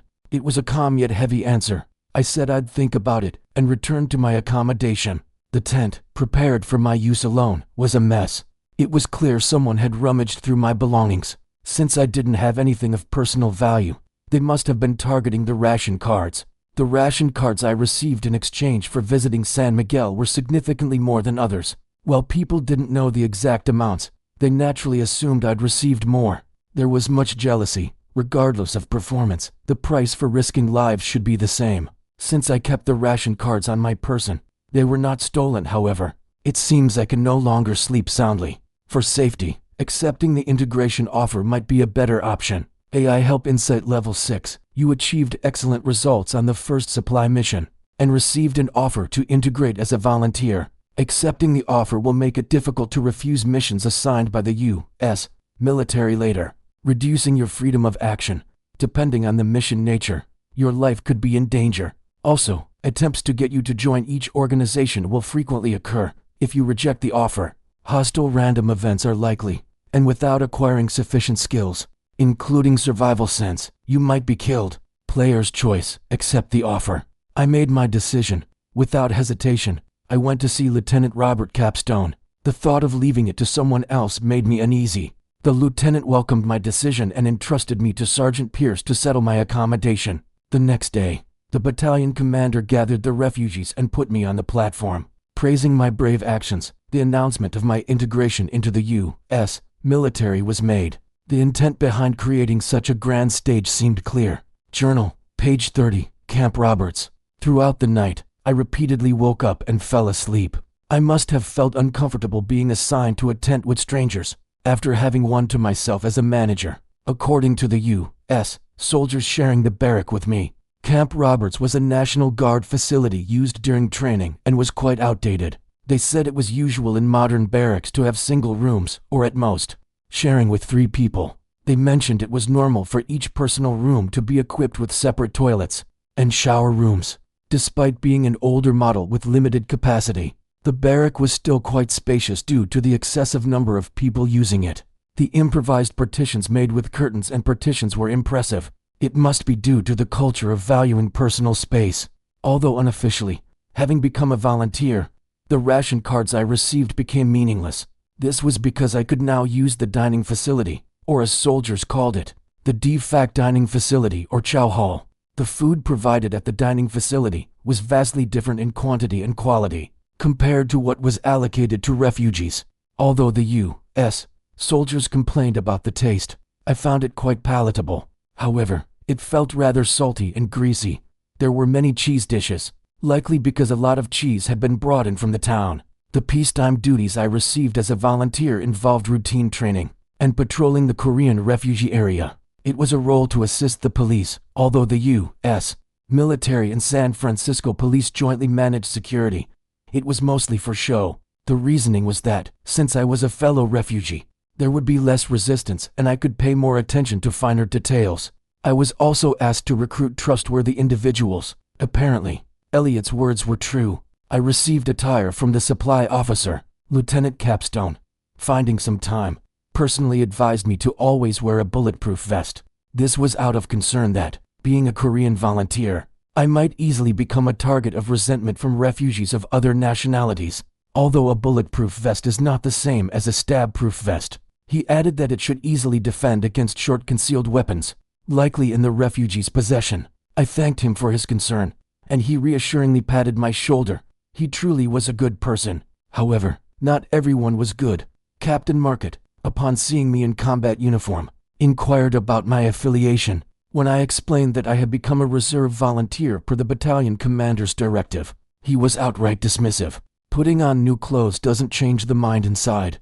Banana brat. His casually uttered words stung quite a bit. The term banana, likening an Asian striving to act Caucasian to a fruit yellow outside, but white inside, was obviously derogatory. Usually, racial discrimination is strongly forbidden within the U.S. military. However, given the current state of affairs, such overt behavior occurred without anyone raising objections. A dying world not only kills many people, but also revives many long-buried things, mostly unfavorable. It was to his detriment too. It wasn't as if there weren't soldiers of color. Acting that way, he might end up being murdered by subordinates. He lacked perception. When I went to the refugee area, Even those I had been somewhat friendly with had changed in attitude. It was understandable if they acted either sycophantic or estranged, but those who began shunning me were unfathomable. When I directly asked them why, they were both flustered and infuriated. They called me a traitor, allegedly sucking up to the U.S. soldiers to receive kickbacks while indulging in sexual bribery, and then pretending to be a soldier. They criticized harshly. They said Koreans were a nation that helped one another in difficult times. But since I had avoided being part of a group, I deserved all the criticism. They mocked me for pretending to be an officer now and told me to go and tattle to the Americans. I didn't know how to respond to that. I suddenly felt like an outsider who didn't belong anywhere. Past 2. On the eve of the deal, Go Ah-young, Chairman Go Gunchul of Haesung Group, tapped an empty glass with his fingers. He missed the taste of alcohol. Since the betrayal of the one woman he had loved for the first and last time, he found it hard to fall asleep without it. Therefore, lately, he was always tired. The medical team's directive to stay away from alcohol a week prior to the deal was to blame. Knock, knock, knock. The sound of knocking on the door. The chairman ignored it. Father, it's me. The voice of his only daughter. His anger flared up. He didn't want to see her face.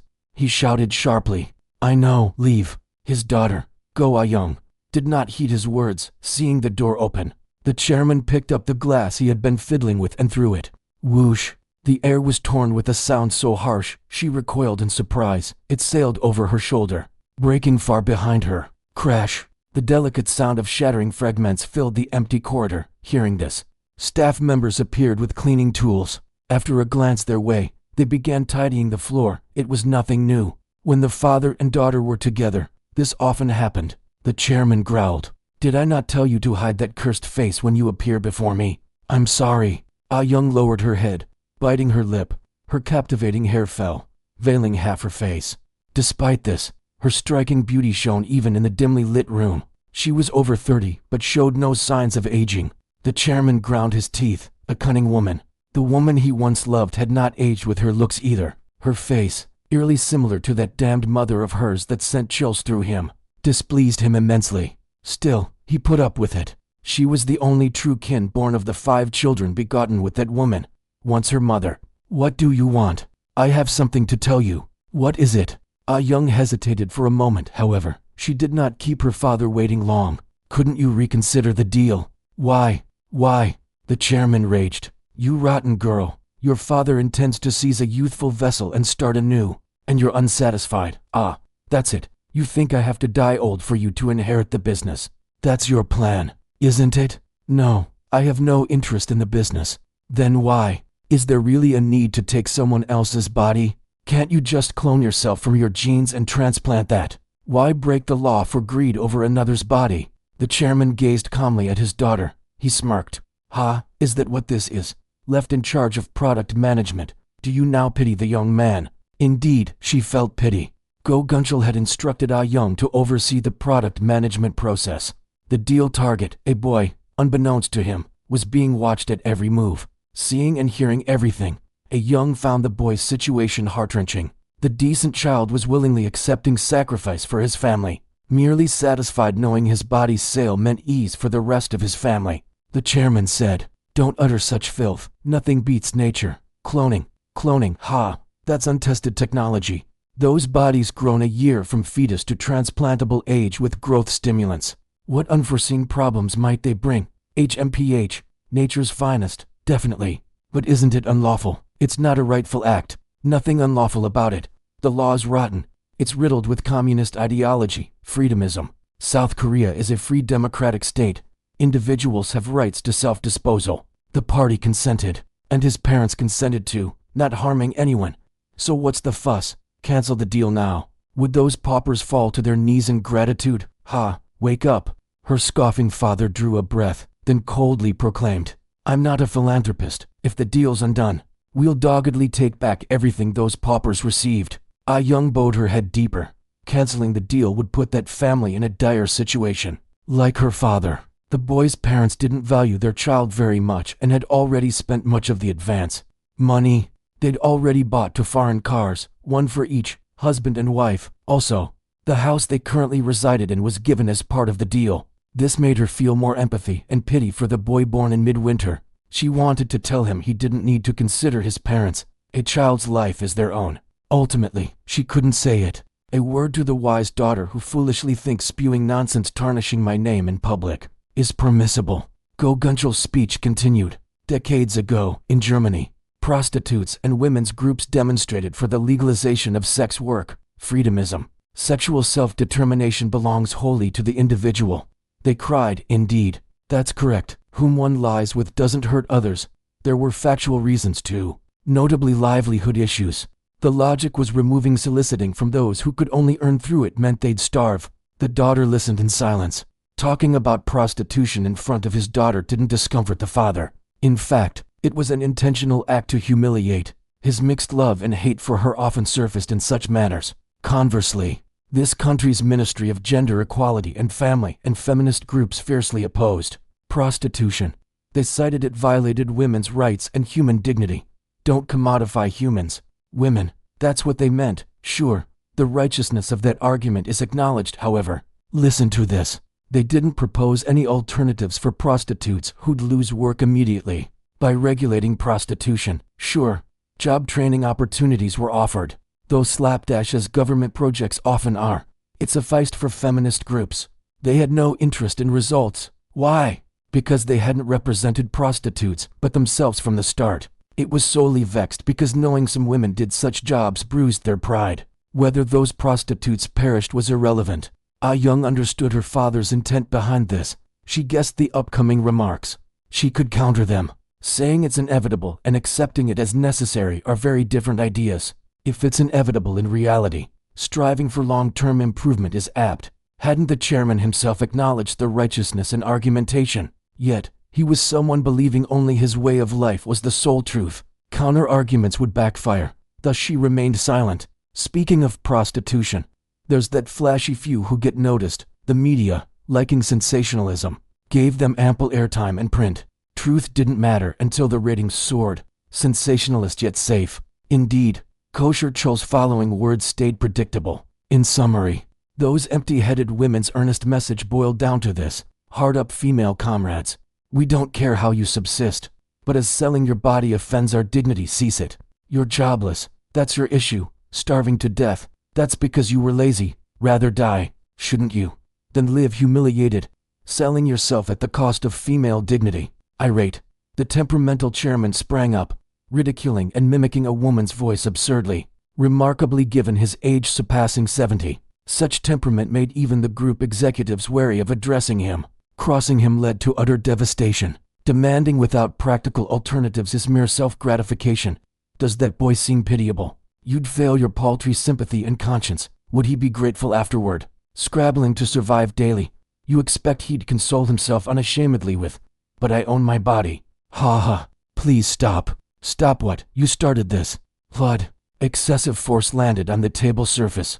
Youth, my wasted youth, swept aside meaninglessly. That wench that absconded with half my life. A father seeks to reclaim that, yet trifling nonsense sours the mood, and you dare end this how? I was wrong, so please stop. Ultimately, it came to this. Unloving parents raising children deserve all curses. Ah Young sought to erase her feelings, to avoid self-inflicted pain. HMPH. The chairman sat down, his chin in his hand. I've lost my patience. Pathetic. Who did you take after to be this wretched? I surely handed down some of my prowess, but there's no sense of it. Leave the interim tasks I entrusted. I'll assess the product condition tomorrow for a final evaluation. Good night. It's already ruined. His dismissive wave, like swatting a fly, defeatism, self-loathing, and contempt, overwhelmed by these dreary emotions. A Young exited her father's room. Seeing the corridor was enervating, long, wide, vacant. This mansion, the home of only 2 family members, felt towering, once quite warm. During those times when her mother's betrayal was unbeknownst to her father, Ah Young found herself tottering down the corridor.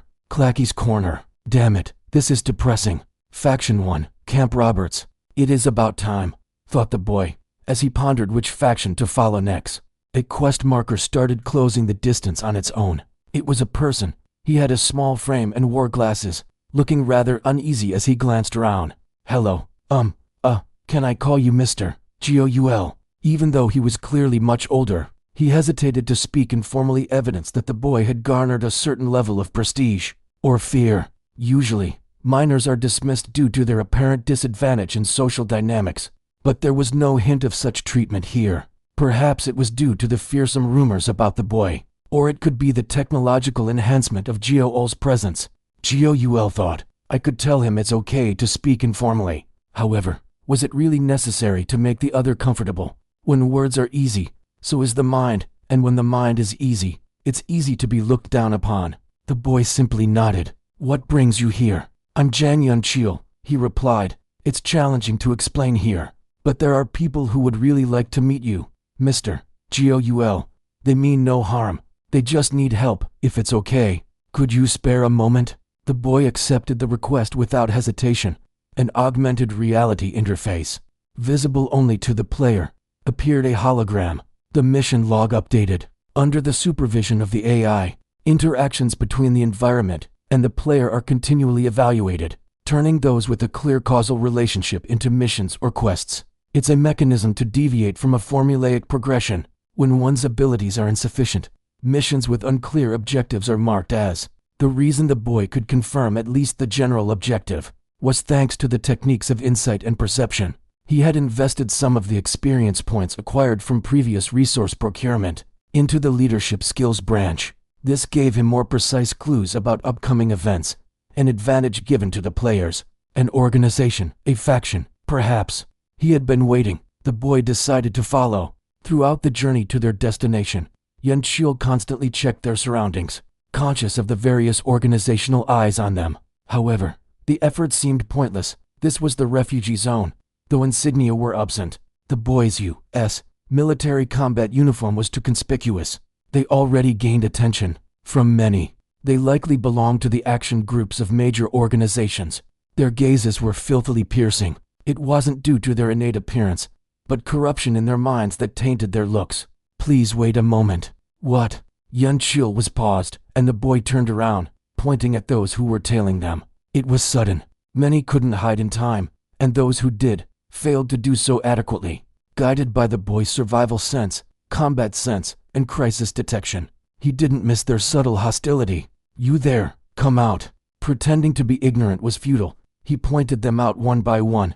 There were many. Despite hardship, they established numerous organizations. It was a world created through data mining. Like mining resources from a mine, the process extracts human history and behavior from vast amounts of online data and accumulated information over time. Big data. Thus, the refugees' lives in the virtual reality were reconstructed based on the realities of actual refugee camps. Ultimately, members from 11 organizations gathered in one spot, while growling at each other. They also challenged the boy with a display of force. A menacing atmosphere formed. They made evident efforts to counteract the boy's presence and technological enhanced intimidation. Yunchil's face turned pale. Who do you think you are, ordering us around? At someone's retort, as if in defiance, multiple voices erupted simultaneously. Little brat acting like he's grown. How dare you point fingers at adults? Ha, unbelievable. Yeah, you called, so what now? Among other offensive words, they clammed up just by the boy simply staring.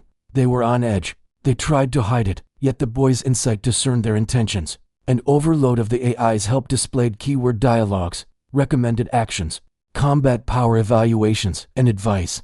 He knew rumors were spreading around the camp about what transpired during the recent resource procurement mission, about what the boy did there. And as rumors tend to magnify as they spread, labels like remorseless psychopath, human butcher, and notorious killer crept in. That's what tipped off the fear visible in the men's eyes. Stop following, it's unpleasant. The demand was short and forceful, a chill tracing through one's bones. Virtual reality had an advantage. It required neither tolerance nor restraint. Who do you think you are? I've heard that already. Cutting into whatever they wanted to say. Or would you prefer I take an interest and start following all of you? I have a good memory. I doubt I'd fail to recognize any of you later. Unread messages accumulated rapidly, seeming intriguing to others. It didn't concern him. Not now. The boy concentrated on the moment, engrossed, understanding the role he needed to perform. Are you threatening me? If you're engaging in actions that warrant it, perhaps you'll perceive it as a threat. Ha, famous or not, seems like you're losing it, kid. You think dressing up like a soldier makes you someone important. These clothes mean nothing. Despite interrupting them relentlessly, their lack of an outburst betrayed fear surpassing annoyance. Had Goul even slightly flinched or overreacted, the situation could have been drastically different. Yet, from the start, Goul maintained a calm and composed tone. Goul reiterated with emphasis, "These clothes mean nothing. Don't judge me by my attire. I don't expect you to. You should base your judgments on what I've done, what I can do, and what I will do." This pronouncement was crafted all by the boy, devoid of AI system assistance, a sincere statement forged from experience, a lingering weight boiled by the heart, bypassing the mind, directly spilling over from the throat. "I'm tired of others' unilateral evaluations and demands. I am nothing but the life I lead. Here, it's a world with nothing else." The boy grasped the long sword slung on his waist. He didn't draw it. He took one step forward. "Rest assured, I won't follow you unnecessarily. You're aware of what I've done until now. So, why not find out directly what I can and will do to you?" Damn, this brat really lost it.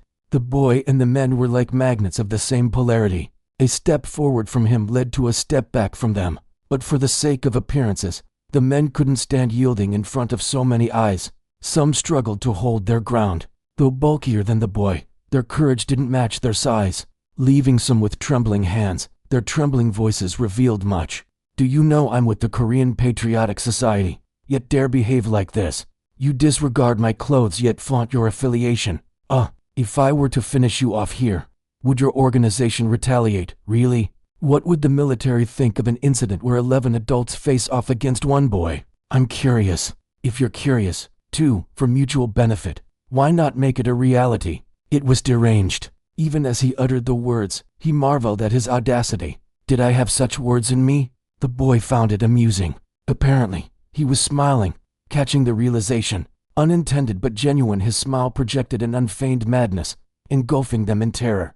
With affiliations so varied, they couldn't harness collective strength. The men, unable to retort further, retreated, breaking off once sufficiently distant. It was merely a dialogue, yet the AI evaluating NPC or environmental interactions in real time analyzed its success, converting it into experience points. Highlighted star indicators, emphasized only when someone gifted stars, flickered in the viewer message log. Goul paused time briefly to calm down and opened the log. "Chilikan Karn, lalalal, this acting was insane. Holy shit." Fluent without using a single system-assisted keyword or sentence, improvising. "I can't do that even with NPC Slalo." Chilikan Karn gifted 20 stars. Pinch with nums. Makes you realize broadcasting isn't for everyone. Is this streamer's first stream? Not some famous BJ hiding under a name change and a different face. His Tom rank looks high enough, doesn't it? Active extras down. Who cares if it's a famous BJ or a newbie? It's fun. That's what matters. So refreshing. Hard K. Yeah. Who cares if it's a guy or a girl, as long as it's good. Kashmir. BJ is an incorrect term. Let's say streamer. Billy Harrington. Fuck you. Kashmir gifted 5 stars. Snowfield Fox gifted 20 stars. Ryu Kwan Nilao. This is leagues above those money-grubbing old star chasers, with their atrocious acting. Thank goodness it wasn't like reading a textbook. GALAXYSS 505 gifted 1 star. After a brief deliberation, the boy reluctantly offered a succinct response of gratitude. Goul, thank you to everyone who gave stars. He felt like he should say something more, but truthfully, this broadcast wasn't by choice, wasn't agreeable, and he didn't know what else to say. Unlike the words that naturally poured out earlier, he found speaking to the viewers difficult. He wanted to stop broadcasting, but that wasn't an option. Stars were needed. Hard K, look at this cool streamer. Star chasing oldies name drop each person just to milk more stars.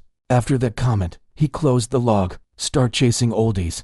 They weren't fundamentally different from him. His heated heart cooled unpleasantly, a bitter quenching. The flow of time resumed. Yun Chil, the man, stood frozen like a statue, overwhelmed. His range of status updates varied, but the standout was an increase in reverence. Among the affection categories of fondness, reverence, and romantic admiration, reverence was crucial for gaining recognition as a leader within a group. The +3 fixed modifier was intriguing, as earning even a +1 is usually challenging. Goul inquired, "Are you going to stand there?" "Oh, no, let's go." Whether accidental or not, his honorific slightly elevated. Half the tone was fear, half admiration, likely an unconscious reaction, supported by guidance from the supervisory AI. Psychology assessment insight level 6 above perception level 6. Yun Chil is impressed by your composure after that incident. With a 35% chance of error above, reducing error probability requires higher insight and perception skills, alongside ability augmentation. Under his lead, they arrived at a large tent designed to accommodate 24 people. Considering it might be a trap, he first peeked through a window inside. The sole light source was a dangling incandescent bulb in the center. Within the dimness, wary eyes flickered, gazes met, they were guarded. The place he followed the guide to was a large tent designed to accommodate 24 people. Suspecting it might be a trap, he first looked inside through the window. The illumination consisted of only one incandescent bulb hanging in the center. Amidst the darkness, eyes glimmered uneasily, meeting his gaze. They were on guard. It was strange. There were almost twice as many people as the appropriate capacity. Regardless of the facility, there should have been enough tents. As soon as he harbored doubts, the AI responded. AI help insight level 6. The more people there are, the more safety can be guaranteed. It's likely to be a coalition of weaker single or vulnerable factions, or a group of unaffiliated individuals. Indeed, that made sense. Factions with power would occupy an entire area, so there was no reason for people to gather into a single tent. Han Jiu followed Yun Chil inside. A mild tension lingered in the air. Yun Chil clapped his hands to garner attention and introduced Han Jiu to the somewhat continually subdued inhabitants. Some of you might know him from working together or through rumors, but everything has its order. Let me introduce Mr. Han Jiu. Please give him a warm welcome. The introduction was unbearably awkward, referring to someone much younger as Mr. and asking for applause for something that wasn't an event was bizarre. However, it seemed there was no one with the luxury to point that out. It was likely the best Yun Chil could muster. More than half of the members appeared to be incapable of being relied upon for combat. There were mothers and children who couldn't even walk, many emaciated women, patients, and elders. They looked simple but fearful. At least there were some robust men, making resistance possible if necessary. After the awkward applause died down, Han Jiu was offered a seat near the central stove. It was the most plausible seat, and the rest either used folding chairs or simply sat on the bare floor if those weren't available. Han Jiu spoke. I have some idea why you called me. Is that so? Yun Chil's expression hardened. The boy nodded in affirmation. You want me to stay with you, right? Essentially, asking me to protect you. There was no immediate response, however. Even that silence was an affirmation in itself. If it had been a denial, they would have declared so outright. It's pathetic, an old voice mumbled. It belonged to an elderly man with liver spots on his face. His skin was a tapestry of wrinkles marked by time. He sighed and continued speaking. It's pathetic. It's embarrassing. I have no face left to show. Looking at a child young enough to be my grandchild and wishing for help at my age, I feel like I've become senile. What's even the point of living? Might as well die just like this. Sir, you shouldn't talk like that. Yun Chil, flustered, tried to calm the old man down while keeping an eye on Han Jiu. When we were coming, we faced a big ordeal, including operatives from the Korean Patriotic Society. There were 11 people tailing us, but Mr. Han Jiu noticed and called them all, intimidating them into retreating. The rumors weren't wrong at all. You shouldn't judge by age. Then, he turned to Han Jiu, pleading, did we upset you? Not really. It's true I'm young. Even if this were reality, he would have accepted it as such. He was aware that the system narrative gave interaction penalties to minors. If that's the case in reality, would virtual reality be any different? There was no newfound reason to feel displeased. It wasn't a time to pretend to be angry, either. On the other hand, he thought their reactions most closely mirrored what he considered realistic. AI composition via Tom reading was intrinsically like that. Tom refers to the brain organ responsible for judging others' emotions. Yun Chil, unsure whether Han Jiu was being sincere or sarcastic, carefully broached the main topic. We didn't mean to impose. You're right about wanting help. The people with us are unaffiliated with any organization and have been suffering various damages. Because of that, we believe if someone influential could represent us, we could re-establish ourselves as a unified organization. And during our search, we decided to invite you, Mr. Han Jiu. You said we How many people does that entail? About 79. He trailed off, perhaps because of the lack of capable individuals relative to their numbers. In tough times, those considered useless are usually the first abandoned. Those here were a coalition of such discarded individuals. Han Jiao rephrased his question. How many can fight? Just as Yun Chil was about to respond, Han Jiao emphasized. Honestly, the brief statement carried strength and intimidation. It was necessary to command like this. After all, experience and leadership was needed. This was only obtained from leading a community. While he would positively consider their offer, it was clear that merely showing a friendly demeanor wouldn't secure or maintain a leadership position. It would lead to being one-sidedly exploited or betrayed. It was a fact well learned from multiple experiences. Considering his youthful age, he was easily underestimated. Being solely gentle wouldn't suffice. Han Jiao was skilled in understanding others' feelings. It might be talent, but more so from taking care of his family since a young age, more accurately, living by reading their moods. To him personally, I was easier than people. Suppose they lied and got caught later. In that case, it was evident that Han Jiao would lose interest. It was more likely they believed that being truthful from the start was better. Yun Chil looked resigned. 17 people. That's few. Han Jiao's blunt assessment that there weren't many fighters cast a pall over the tense interior. As if an unexpected winter had arrived, Yun Chil sighed repeatedly before breaking the silence with difficulty. I know, someone of Mr. Han Jiao's caliber could easily join any organization and be well treated. Still, seeing that you're alone, I thought maybe something uncomfortable was keeping you, or you didn't like their tyranny. If I'm right, please help us. I'm asking you. I see it as a struggle to even manage myself. In a negotiation tug of war, the side in need ultimately loses. He needed to convey a sense of reluctance, making it harder for them to voice complaints later. Existing organizations often have a high degree of immorality. It's troublesome in many ways to join them, even if successful. All organizations harbor intrigue and corruption, but he'd preferably avoid such things, despite some people enjoying them. In short, no matter how good the conditions were, he had no intention of joining them. Yet, weaker people harbor their own kind of malice even now. There were sharp gazes that refused to acknowledge him. They'll use him since he's needed for the moment. But in the end, he's just a kid, with superior skills. They think in due time they'll stand in the spot currently occupied by this child. Egoistic glances were apparent as well. They didn't care who took responsibility as long as it wasn't them. Some wanted to shove the burden onto the younger one irrespective, simply because it was convenient. They viewed Han Jiao as nothing more than someone easy to use, while outwardly praising him for personal gain. Weak people aren't necessarily virtuous. Sometimes it's because they are weak that they become wicked to survive. Oppressed weaklings often oppress those weaker. They have to survive, after all. However, being unvirtuous doesn't mean they're outright malicious individuals. In different circumstances, many could repent and feel remorse. Maybe it's proof that this virtual reality, while mirroring the indulgences of the real world, is intricately detailed in these aspects too. She appeared unkempt, but a woman who seemed to be university-aged raised her hand. Her confident expression was striking.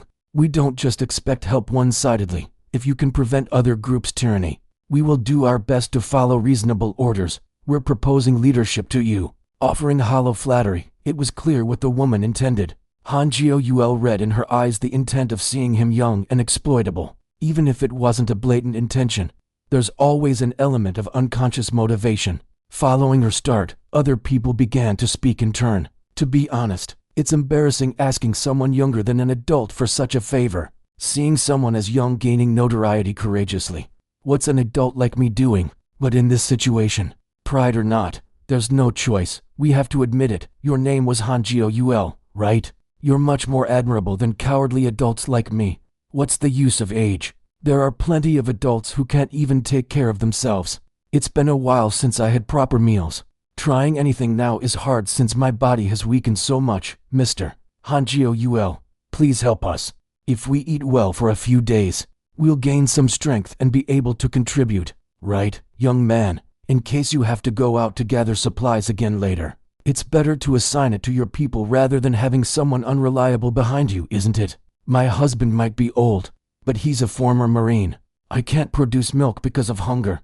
I don't care if I die, but I want my baby to live. At this point, Han Jiou felt a deep-seated, burdensome feeling akin to age-old boulders rolling around in his chest. Heavy. The term parents had become one of his triggers. It was the same with not just parents but his entire family. He raised his hand to put a stop to the pouring words, and turned to the woman holding the baby. Her undernourished frame and sallow complexion made her look older. What did she originally look like? Her features were distinct. He gazed quietly before asking, "Where's the father?" Injured or dead, maybe that was what he presumed.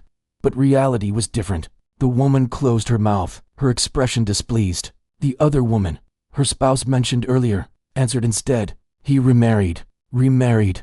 He joined the Damo Development Association, and they gave him a woman to set up a new household. It was the type he had encountered only once before. After hearing the other remarks, Han Jiou finally rose from his seat. "I'll consider your offer. It's hard to decide on the spot." With that, he hinted at the provision. "For now, please take this." Oh, this is."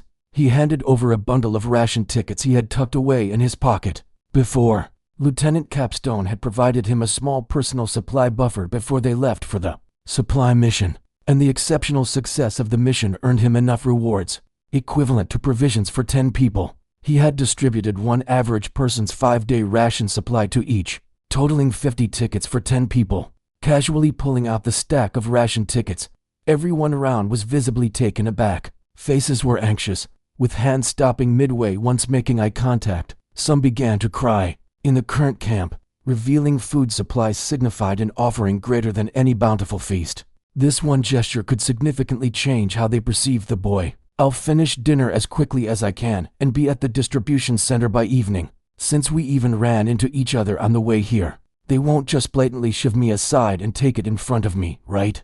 People heading to the distribution point naturally carried ration tickets, thus, it's also where most thefts occurred. This kind of consideration, marking leadership abilities before making formal decisions, significantly alters the psychological state of early community members. It's the advantage of keeping them anxious before acceptance.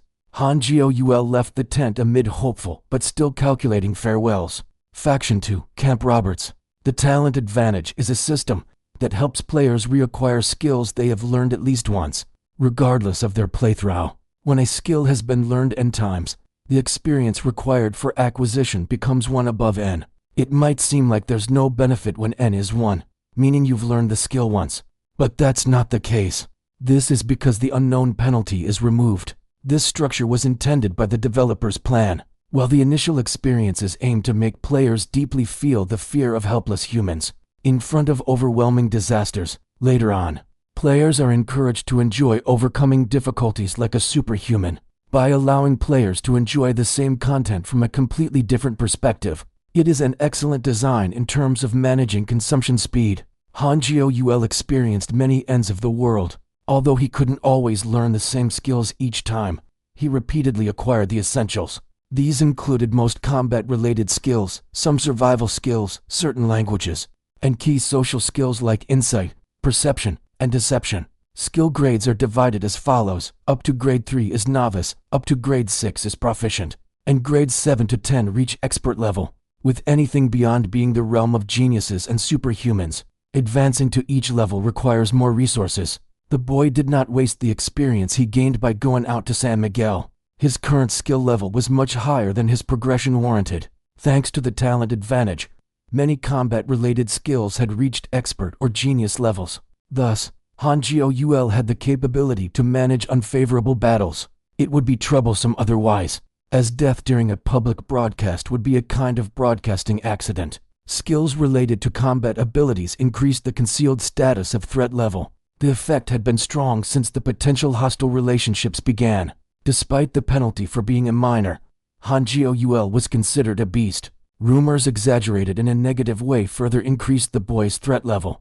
Thanks to this, when he took his place at the promised ration site, people volunteering glanced nervously at him. Each ration area was run by different organizations, causing those without affiliations to face significant discrimination. Some familiar faces introduced by Jang Yian Chul appeared. Upon catching his gaze, they nodded in greeting. Gratitude was evident. Normal rationing proceeded in the line Han Jiou was watching over. "Excuse me." "Why yes. Shouldn't everyone receive the same share?" The woman chastised by Han Jiu turned pale. I belong to the Damil Development Society. And, I mean, she looked sideways at the man across from her, whom she had given more rations to because he was in the same organization. The man, taking it as a matter of pride, feigned toughness, while many in the same line displayed hostility. Though intimidated by his threat level, they managed to get through with the comfort of numbers. Refugees without affiliations were at a loss. While enduring, a man with a muscular build, contrasting with his friendly face, approached with a smile. His body was like a beast's below the neck, a figure seemingly impossible to maintain with standard rations. Judging by his behavior, he appeared to be an enforcer. His voice was strangely soft, using subtle fear as his weapon. I hear you're quite the tough little guy. How about having a chat with this uncle for a moment? Is that all right? Now isn't a good time. Perhaps later. With a firm tone, he cut off the conversation. The man frowned slightly and glanced around. Even the soldier nominally on guard had stopped to stare at them intently. The man shrugged with a gentle smile. There's no good in letting things go this way, you know. I hear our elders have something important to discuss with you, so I'd appreciate it if you could spare a moment. Trying to exert force, the boy remained steadfast. The man's visible frustration contrasted sharply with Han Jiu-ul's technical enhancements, allowing him to stand firm and draw a clear line. I'll spare some time after the rations are finished. In the meantime, since you seem to know those involved, could you kindly ask them to handle things properly for me? Otherwise, it becomes quite bothersome. He didn't explicitly mention what specifically would become cumbersome. It was better to let others imagine. The man observed the boy for a moment before sighing and patting his shoulder. All right, but remember to spare some time for this uncle later, okay? Understood. When the man said something to those waiting, complaints poured out from people who were held up in line. However, a stern look from the man silenced them instantly. One who glared at the boy swiftly lowered his eyes when their gazes met, and hurriedly moved away. Similar scenes unfolded elsewhere. Only major organizations like the Korean Patriotic Society or the New Village Alliance dared make trouble for the boy, while others cautiously adjusted their behavior. Everyone who received his help quickly finished their rations on the spot. Despite the cold wind, they avoided going indoors, fearing they might have their food snatched away. Although members from various organizations were watching disdainfully, they couldn't cause trouble with the American soldiers present. Two American soldiers giggled. They probably mocked the refugees' behavior without stopping them until now. The polite middle-aged man returned after the rations ended. Now it's time to keep your promise, isn't it? Our elders are waiting, you see. Please lead the way. Oh dear, so cold. Though his words were smooth, his voice trembled slightly. His eyes beyond the smile were neither ordinary nor warm. Glancing back frequently, anger and fear were evident. Walking with the sensation of a man-eating tiger at his back, tension was palpable. The tent they arrived at appeared ordinary, like all others. It was military-grade or relief supplies. Yet inside, it was another world, lengthened by connecting sections. It had at least 5 visible stoves, all glowing red. The lighting was bright and extravagant with numerous bulbs. On the other hand, the number of resident personnel seemed far below adequate levels. There were about 20 cots, and the extra space was filled with desks and chairs. There was even a sofa and a TV. It was questionable how they managed an antenna, considering only news and disaster broadcasts would be available. Currently, a spacious central area housed a middle-aged man in the forefront, with men sitting in 2 rows on either side. Each had a cup before them. All eyes simultaneously focused on the boy. The intent was clear. An empty seat awaited in the center, likely meant for Han Jiu instead of a table. They used an overturned ammunition box upon which rest glasses, a liquor bottle, and appetizers.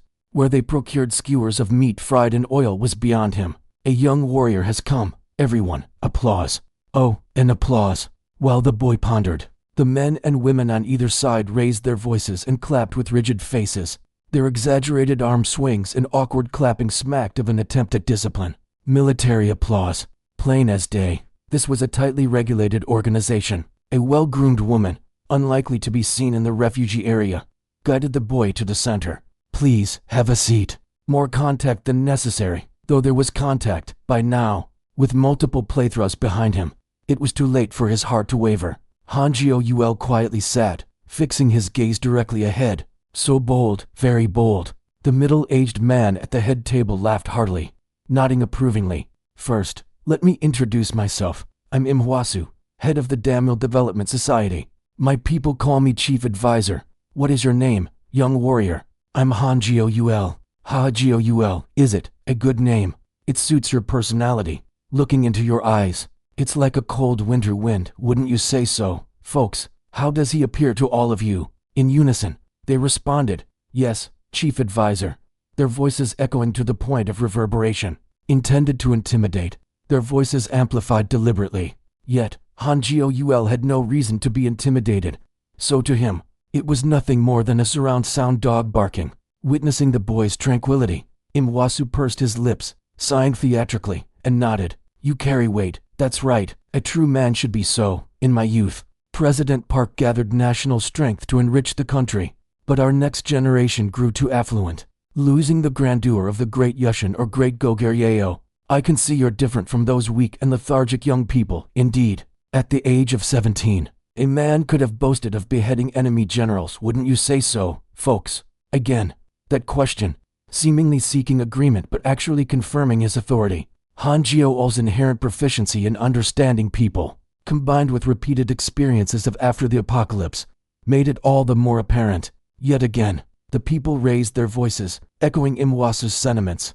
Feigning graciousness, Imhwasu, laughing loudly, gestured to the woman still beside the boy. In pursuit of fame and achievement, age doesn't matter, especially in these times. It's a world for men.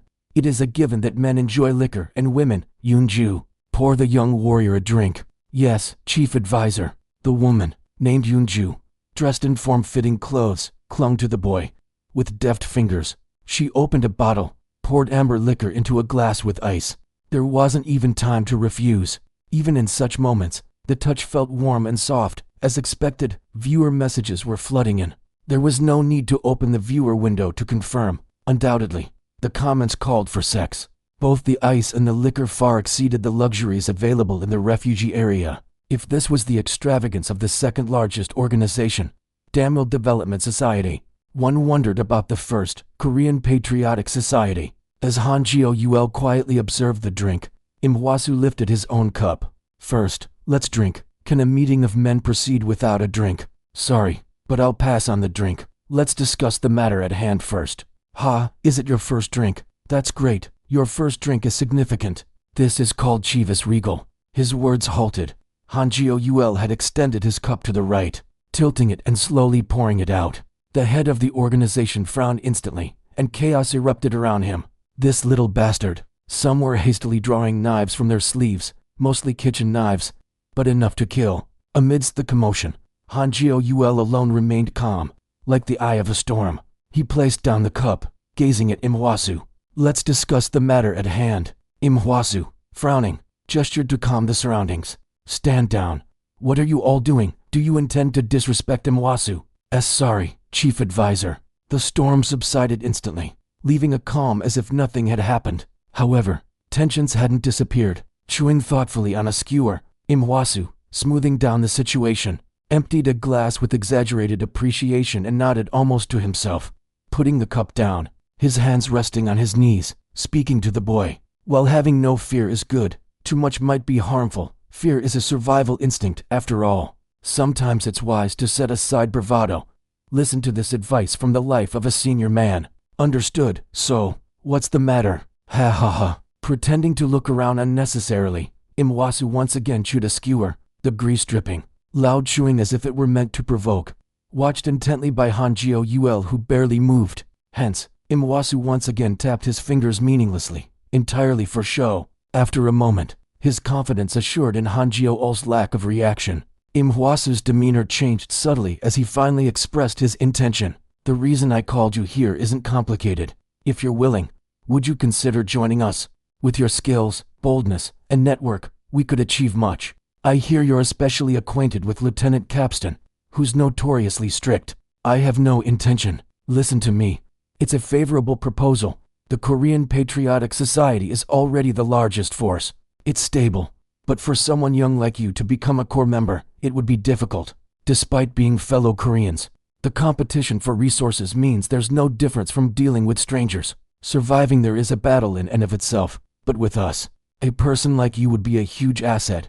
We'll treat you with the importance you deserve. How about Yoonju here? If you agree to join, she could become your steadfast companion. Should you prefer someone else, we'll provide 3 or 4 women as you like. After all, polygamy is a heroic trait. Indulge in wine and tobacco. A man is respected for his capabilities. And you have that. Turning his gaze aside, Yoonju approached, clinging to him intimately.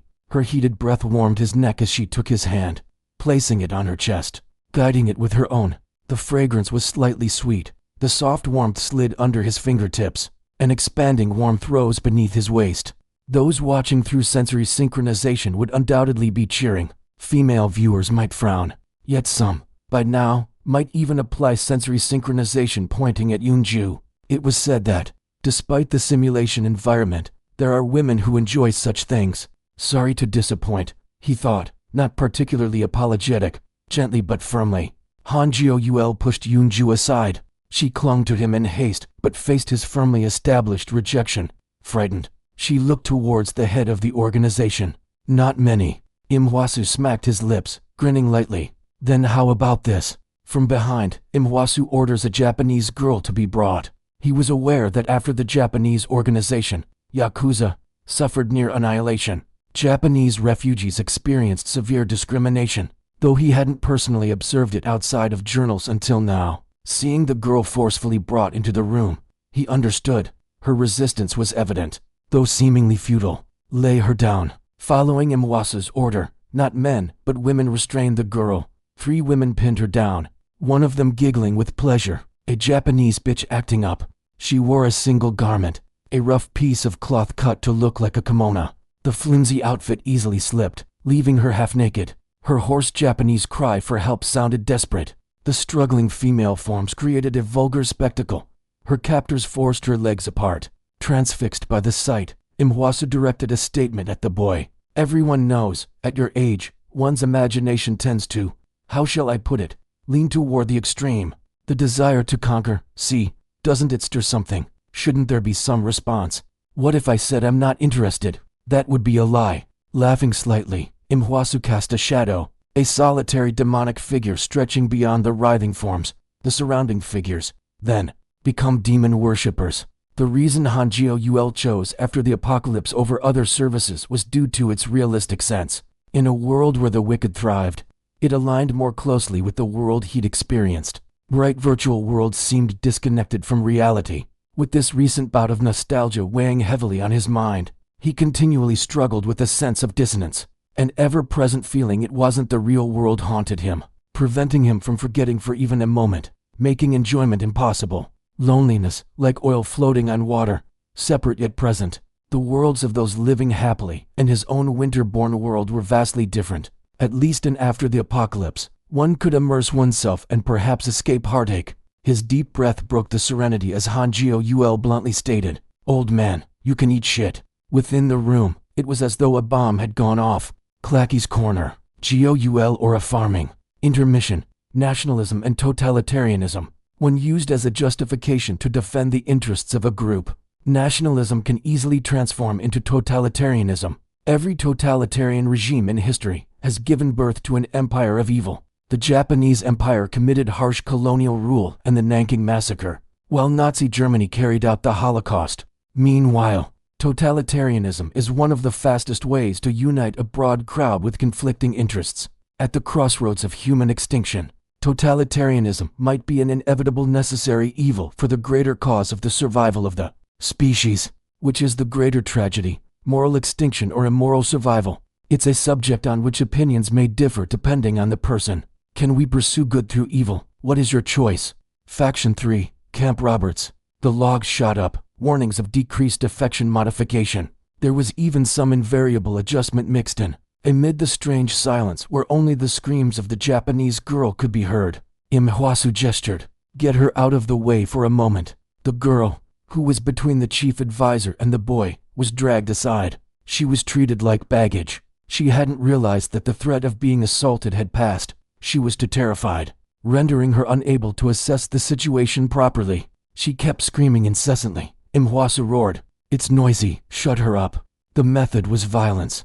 Since words were ineffective, after shouting a few times, He abruptly slapped her. Her screams got louder. But if he continued hitting, she'd quiet down eventually. Even though it was only a description within the virtual reality, it was chilling to see women treating each other like this. Finally, after the girl's face swelled up and she practically fainted, silence resumed. Imhwasu glared at the boy, a young one with no discipline. What a degenerate era this is. The radiant spirit of our people, the spirit of the Eastern Courtesy Nation, is nowhere to be seen. It's all because those damn foreigners have weakened our national spirit. Aren't you just doing what those foreigners did now? Your mind is thoroughly rotten. He convulsed in anger. They committed beastly acts and have not properly reflected for centuries. Their apologies are just token gestures to make us leave them be. Why can't you see? If we leave them alone, we'll suffer the same fate again. That's in their blood. They are inherently like that. They had the chance to be forgiven. They missed that. They committed a crime. And they have to pay for it. Our nation has an unlimited claim to Japan. We deserve forgiveness no matter what. This is a preventative war and a legitimate self-defense. This is sophistry. The beginning may be true, but the conclusion is false. Japan has a responsibility for its historical past. However, no right to collective killing should be given as compensation for past collective killings. Why are apology and reflection necessary? It's to ensure that such incidents never happen again and for the still living victims to find some peace before they pass.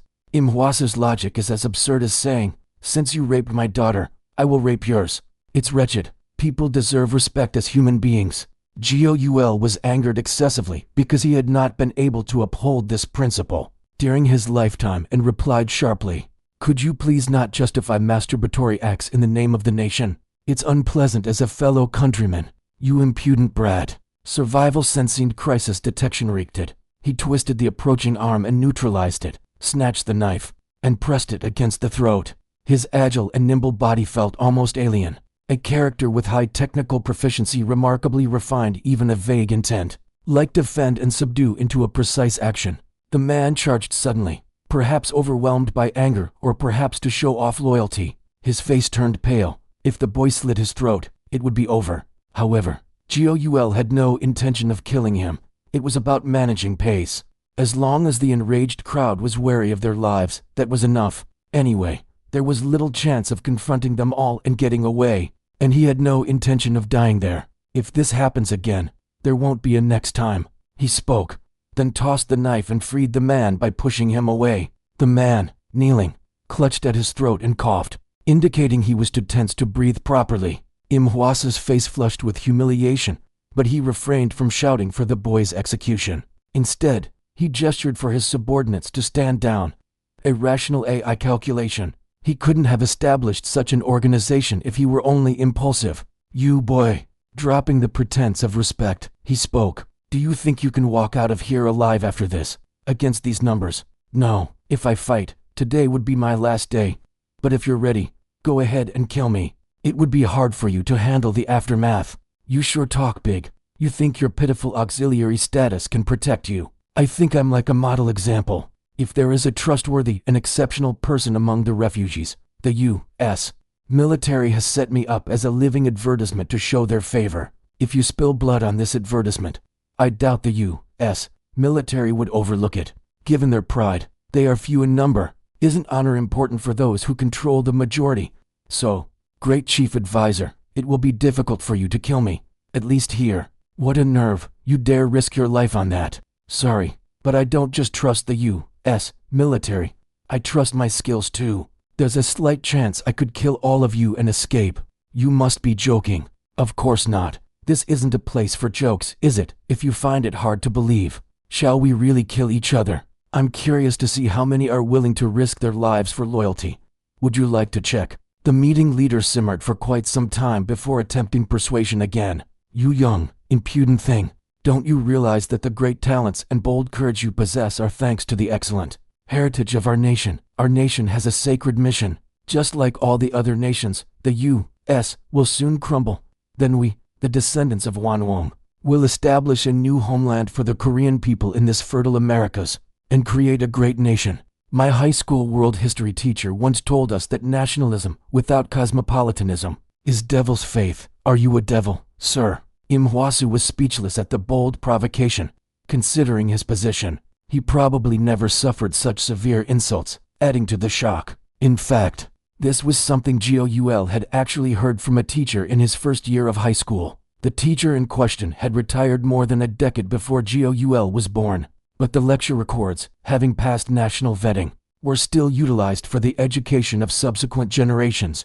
There were many other lectures available in virtual reality settings, but any recorded afterward felt somehow lacking. Perhaps it was because that teacher's lecture was the last record from the classroom teaching era. I can no longer speak with someone as rotten as you. Imhwasu sighed, resting his forehead on his hand. With his seemingly plausible appearance, his actions could make him look like a sage burdened with the world's worries.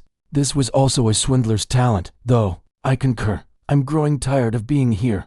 The rot from the mental decay makes it unbearable. The fake sage's eyebrows rose. Perhaps your confidence is not misplaced. We might not be able to kill you here, but what if it were elsewhere? Surely, you wouldn't want to live life constantly pursued by fear. I mentioned earlier, let's kill each other. While I'm not particularly keen on fighting, if it starts, I'll repay you with interest. The boy could act this bold, thanks to advantageous talent. The current abilities he possessed were at a level unimaginable at the beginning. Unless overwhelmed, the chances of getting hurt were low. Assassination attempts, however, would be a different story. The boy stood and walked in a direction away from the exit.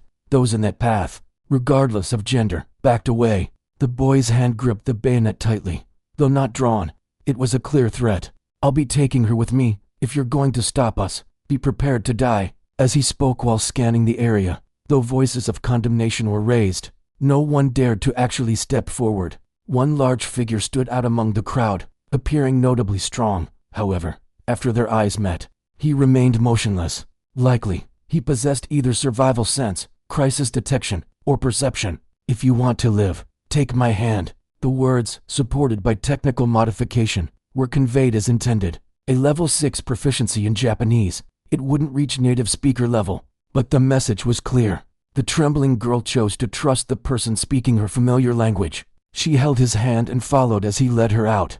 No one stopped them. When he looked back, Imwasu was merely watching with hollow eyes. Having taken her out, he had no intention to keep her. It would become a weakness.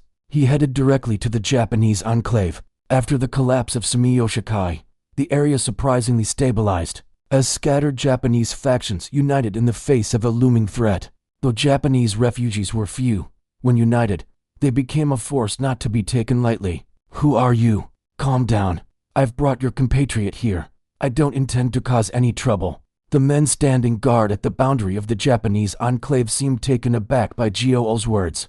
He pushed the woman he brought forward. She, whose name he didn't even ask, sobbed sorrowfully, hesitantly glancing back repeatedly. Though he wasn't eavesdropping, their conversation reached the boy's ears. Survival sense heightened all 5 senses, and perception partially read the other's intentions. Leveled voices were meaningless. The men, casting sideways glances this way, didn't come off as particularly good people. Likely, they were action team members of some organization. Are you Japanese? Yes, my name is Kushinada Setsuna. I was kidnapped by Koreans. Who's that man? He seems to be Korean. He fought those who kidnapped me and freed me. He's a benefactor. Benefactor, you say? Still, aren't they just all the same chong? What about family? I believe my parents are still alive, if they haven't passed yet. I see. Hey, Daisuke, go with her and find her family. Yes, sir. After listening that far, Goul turned away. He neither expected nor thought he could receive thanks. A Japanese action team member shouted at the boy's back. Hey, Josianjin, say your name. When the time for vengeance comes, you'll be the one we spare. Goul glanced back briefly and replied in a dispassionate voice. No need. Then, he walked away, and several organizations approached him. Nothing new came from them besides one peculiarity from the Full Gospel Church. They didn't speak of nations but rather of being children of God. The members of the Full Gospel Church, moving in pairs, energetically preached to passersby. One among them recognized Goul. Immediately, dozens of eyes focused on him, surrounding him eagerly, and they clamored on. Brother, you must believe that Jesus, the only begotten, has risen from death. As the rapture is upon us, the return of Lord Jesus is imminent. Even now, it's not too late. Under the name of Jesus Christ, repent and believe to receive God's grace.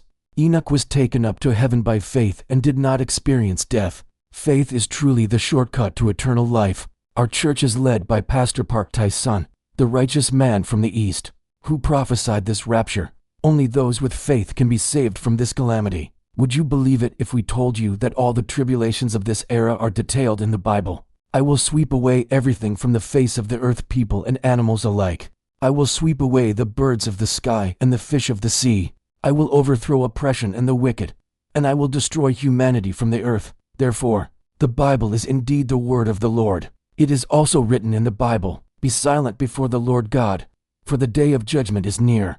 The Lord has prepared a sacrifice. He has consecrated those he has invited. So, the infected who feast on the living are precisely the consecrated ones. We are offerings unto the Lord. Truly, the way to survive the Lord's wrath is faith alone. Prophet Pastor Park Tai-sun shows us the path to survival. If you come with us and meet him once, you'll feel the electrifying thrill of revelation. So, young brother, it will only take a moment. Come with us. The babbling of the fanatics was dizzying. Goul tried to ignore them and pass through. Sorry, but I need to get through. I'm not interested, so please back off.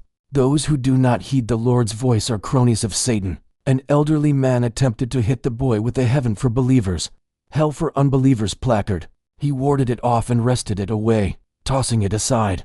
The old man cried out and scurried to retrieve it. They retreated only after Goul crossed the border into the U.S. military zone. Clacky's Corner. Joseonjin literally means person from Hosean, but commonly used as an offensive slur akin to Korean bastard or Korean scum, depending on tone above context. Unread messages 1. Electronic. Does the host of this show have neither courage nor guts? I was getting ready and he just doesn't do it. Oh, my poor Johnson is feeling down.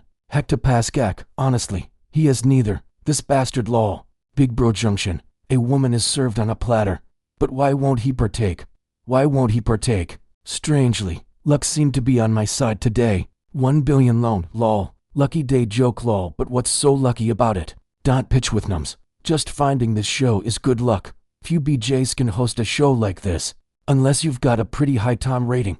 I can't display such realistic, no delay reactions. Plus, his improvisation skills are no joke. Older veterans would often say, "Let me organize things before I proceed here," and disrupt the flow.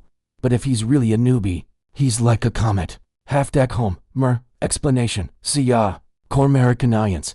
The nickname Punchline Guy sure is as long-winded as his username. Snowfield Fox has given 20 stars. Matsuman, I really missed the sex part. Yeoman Rock, yeah, it's all about sex and violence, sex and violence. Storm 224, say, sex. United by faith, I'm a monk, but I secretly access the adult certification channel. Without the abbot's knowledge, feel free to ask questions. Hectopaskak, be gone, monk. Team leader Kimionjinch, wait a sec. The one with the Japanese username shows up as Japanese in nationality info. Could they really be Japanese? Matsuman, yes, Matsumin is indeed Japanese. I'm using a translator. Big Bro Junction, it's easy to spot foreigners on relay channels. But I'm surprised a Japanese person found their way here when this BJ isn't even a main. On a relay portal. Matsumin, Korean virtual reality adult broadcasts are popular in Japan. I think there are many people like me, in the era of virtual reality. Japan is no longer the adult paradise it used to be. Korea is the next adult paradise. I was looking for something niche and came across this personal broadcast, in Korean. I'd say I had a hunch. Big Bro Junction, Korean text patch lol. Yeoman Rock, when I was young, Japanese adult videos were all the rage. But hearing this from a Japanese person, it feels strange. Team leader Kimionjinch, is it okay for Japanese people to watch this kind of thing? Matsuman, why wouldn't it be? Snowfield Fox has given 20 stars. Team leader Kimionjinch, you guys always demand apologies and reparations whenever we bring up historical issues. Wasn't it offensive when that crazy character appeared earlier? Matsuman, it was offensive. But since it's a story within a virtual reality setting, and I came here for sex, it didn't matter. If anything, thinking of it as a roleplay excites me. It can be seen as an extension of cosplay and some play. Old Spice, does men's desire transcend historical issues? Sex will unite us as one world. Sex will bring peace to humanity. Jalarapa, I can't believe it. Storm 224. Matsumin, I acknowledge you as a true man. Matsumin, I'm not a man, I'm a woman. Here's some additional personal info. Laugh. Electronic what? Matsuman. Actually, I synchronized my senses to the character Setsuna earlier. I was looking forward to what was coming, but was disappointed. Adolf Futura. Big Black Pines. I'm at a loss for words. Chaos, destruction, manga, it's all here. 1 billion loan, as expected from the original Adult Paradise. No matter how advanced Korea becomes with content, we're still far behind in mental fortitude. I salute you. Ikta, don't be deceived.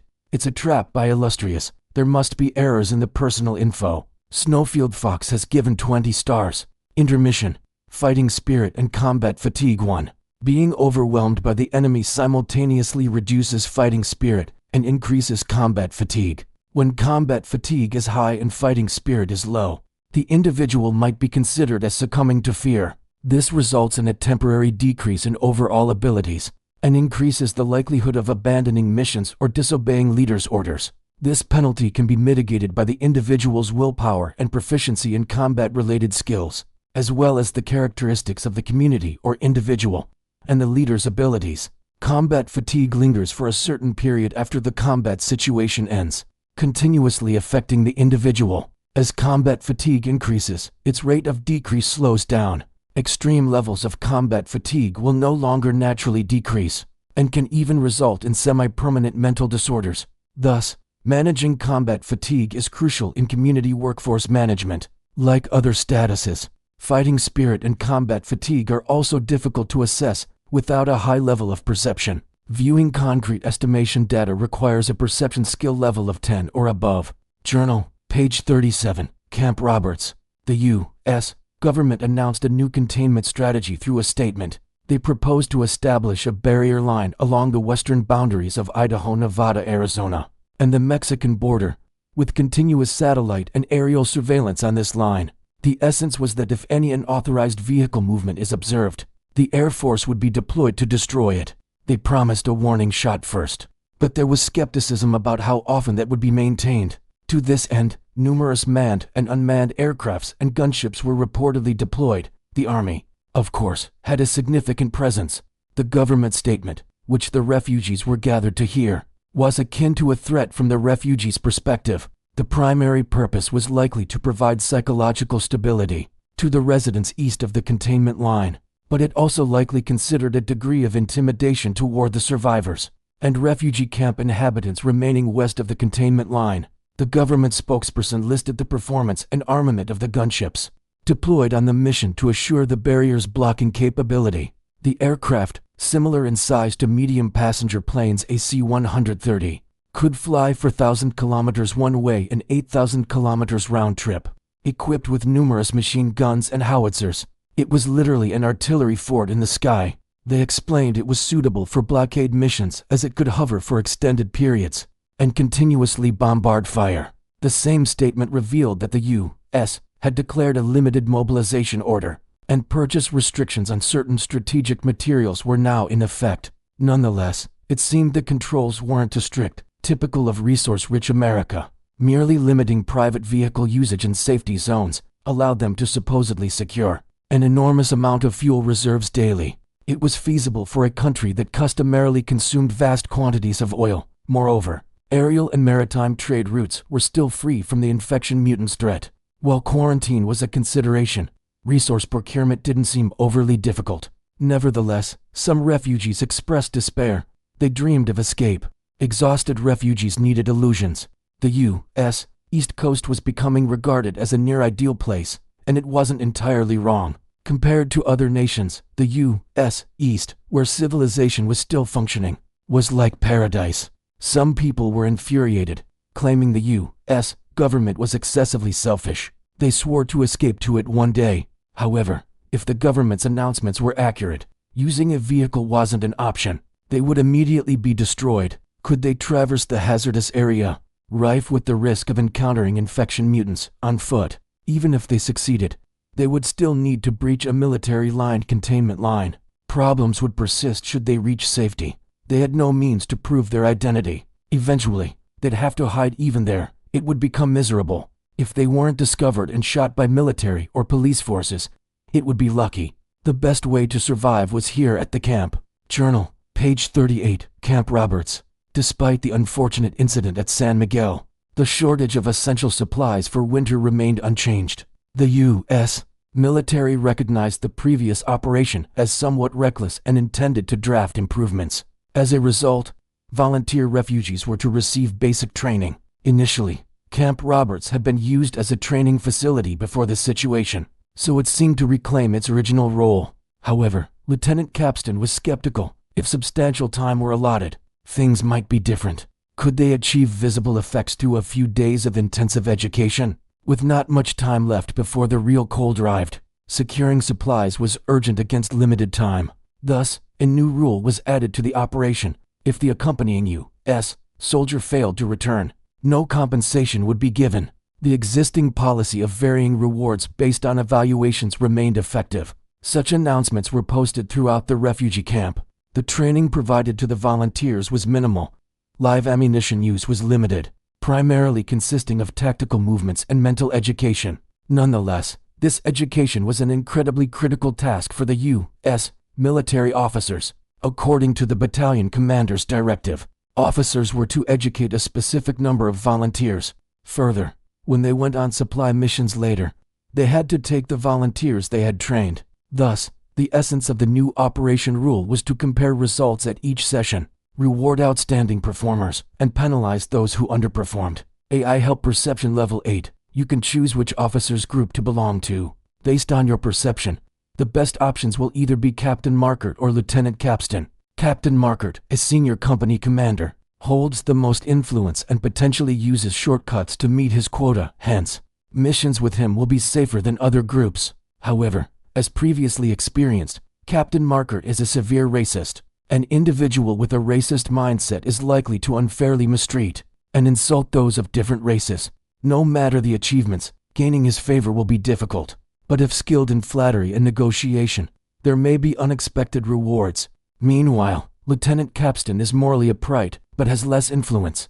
Due to his intolerance for corruption, he is likely to be ostracized. Furthermore, he is diligent in his duties, inclined to volunteer for perilous assignments. Thus, choosing him promises fair treatment and trust commensurate with your efforts, but at a higher risk of survival. Who will you choose? Player's choice. Join Lieutenant Robert Capstan's group. Of course, I joined Lieutenant Robert Capstan's side. Just what I wanted.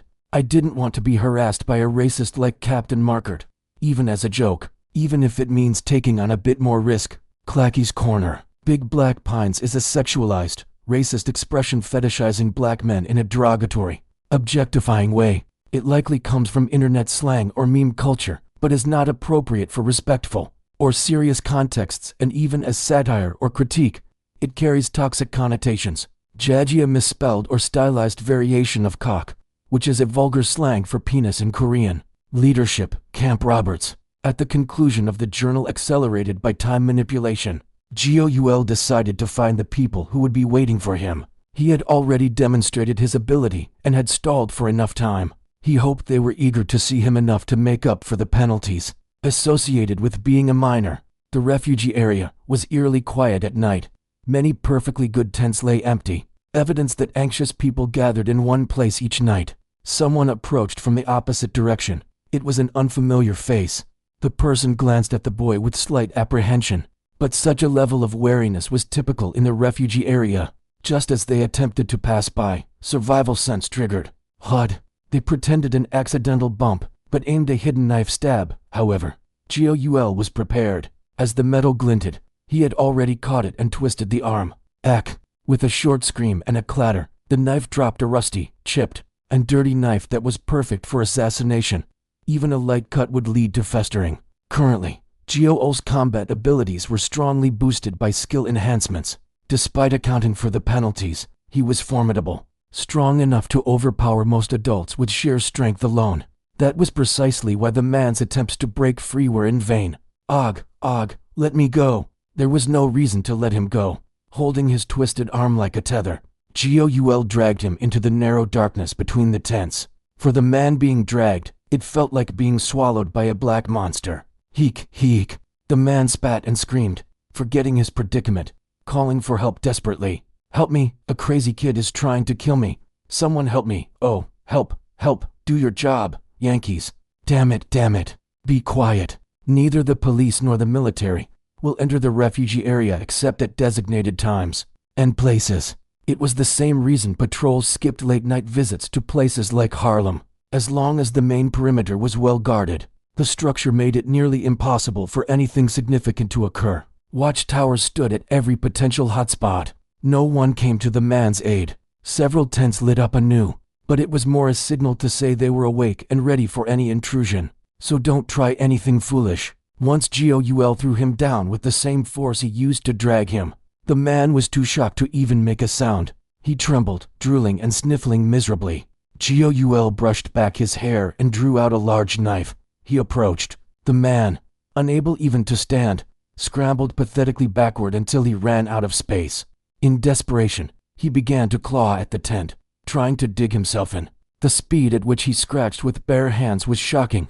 A desperation-induced boost perhaps. Unfortunately, it wasn't useful. It couldn't be controlled. The boy thrust the knife into the man's back, gurgling. The sound of air escaping from a punctured lung. Blood spewed forth, dark and sticky as the night. The struggle didn't last long. Strength ebbed with the blood flow. The brief spasms of a life ending, reduced to faint trembling. There was no need to uncover his background. They must have passed orders through several intermediaries, anticipating failure. It wasn't a rule to send one's own when part of a thieving gang. Those at the pyramid's base are always hungry. A few ration tickets could easily lure them. Still, killing had a warning effect. If perceived as weak, life would become troublesome. This path minimized deaths. Experience taught Goul that much. Despite that, there was a strong sense of resistance, and disregarding it sent fiery heat coursing through his veins. A pleasurable pain. As the heat flowed, the bitterness within his chest seemed to melt away, little by little. It was a momentary illusion. When the heat subsided, his heart felt heavier. It wasn't guilt. It was more the stark realization of not needing guilt and awareness that this wasn't reality. Silently, Goul peeked through the tent slit. Beyond the opening, men clutched makeshift weapons nervously, and women cowered behind them, watching him with stifled mouths. Their gazes crossed paths. Goul offered a slight bow. Sorry for disturbing your sleep. This person tried to kill me. I had no choice. I mean you no harm. This was a rehearsed scene. He'd learned to project intimidation over countless iterations. Killing calmly made one look like a monster. Fear sprouted from the incomprehensible. While entering a frenzy had a similar effect. It made negotiation afterward too challenging. These people, members of any organization, could be expected to talk. It served as advertising. That young boy is truly terrifying. Sure enough, the people inside the tent nodded stiffly, some unable to do even that. With a short farewell wishing them sweet dreams, Goul let the tent's covering fall. Sifting through the corpse yielded a mere 3 ration tickets. As expected, there was no clue about who was behind it. If there had been, he'd have suspected something was amiss. Leaving the corpse behind, he moved toward his destination, guarded by a sentry. In truth, any resting place for people with influence would have guards. Internal night watches were insufficient against arson. Upon seeing the boy, the sentry hurried inside. The sounds of people stirring abruptly, not giving them time to prepare. Goul smoothly entered. Student, what brings you at such a late hour? The familiar face of the elder who had once lamented his miserable state greeted him. The speckled age spots on his face seemed to have increased over the past few days. His expression was one of mild dismay. Not just him, others shared similar looks. That was intentional. Allowing one's opponent time to gather themselves was detrimental to maintaining an advantage. There was a reason for late-night meetings. Allies, precisely because they were allies, should never be allowed the upper hand. I have decided to accept the offer. Oh, Yun Chul exclaimed, his sudden delight overtaking whatever fatigue the abrupt morning had caused. Despite being notoriously bad at waking up, whether due to nutritional deficiencies or a natural weakness for sleep, those who weren't fully awake were sharing joyful expressions. Only one middle-aged woman seemed concerned, gazing at the boy's wet hand. Are you hurt? It's not my blood. Fear blossomed, but this much was just right, or rather, it was an act. He mixed in a small lie. They tried to kill me, upon investigation. It seems they were part of the Damil Development Society, apparently. They didn't like me coming here. To think such filthy punks exist. How can anyone attempt to kill a child, no matter the circumstances?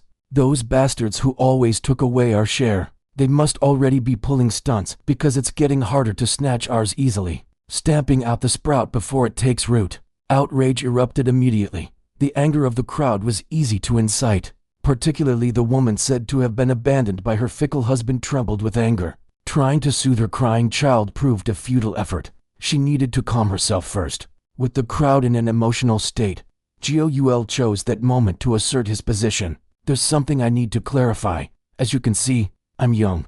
I don't like being underestimated. So, I want us to agree on something beforehand. At the very least, when we're together or discussing official matters, treat me with respect. Outside of that, you can speak casually or even condescendingly if you wish. Of course, that's only right. That's exactly what we wanted, isn't it? Everyone agrees, right?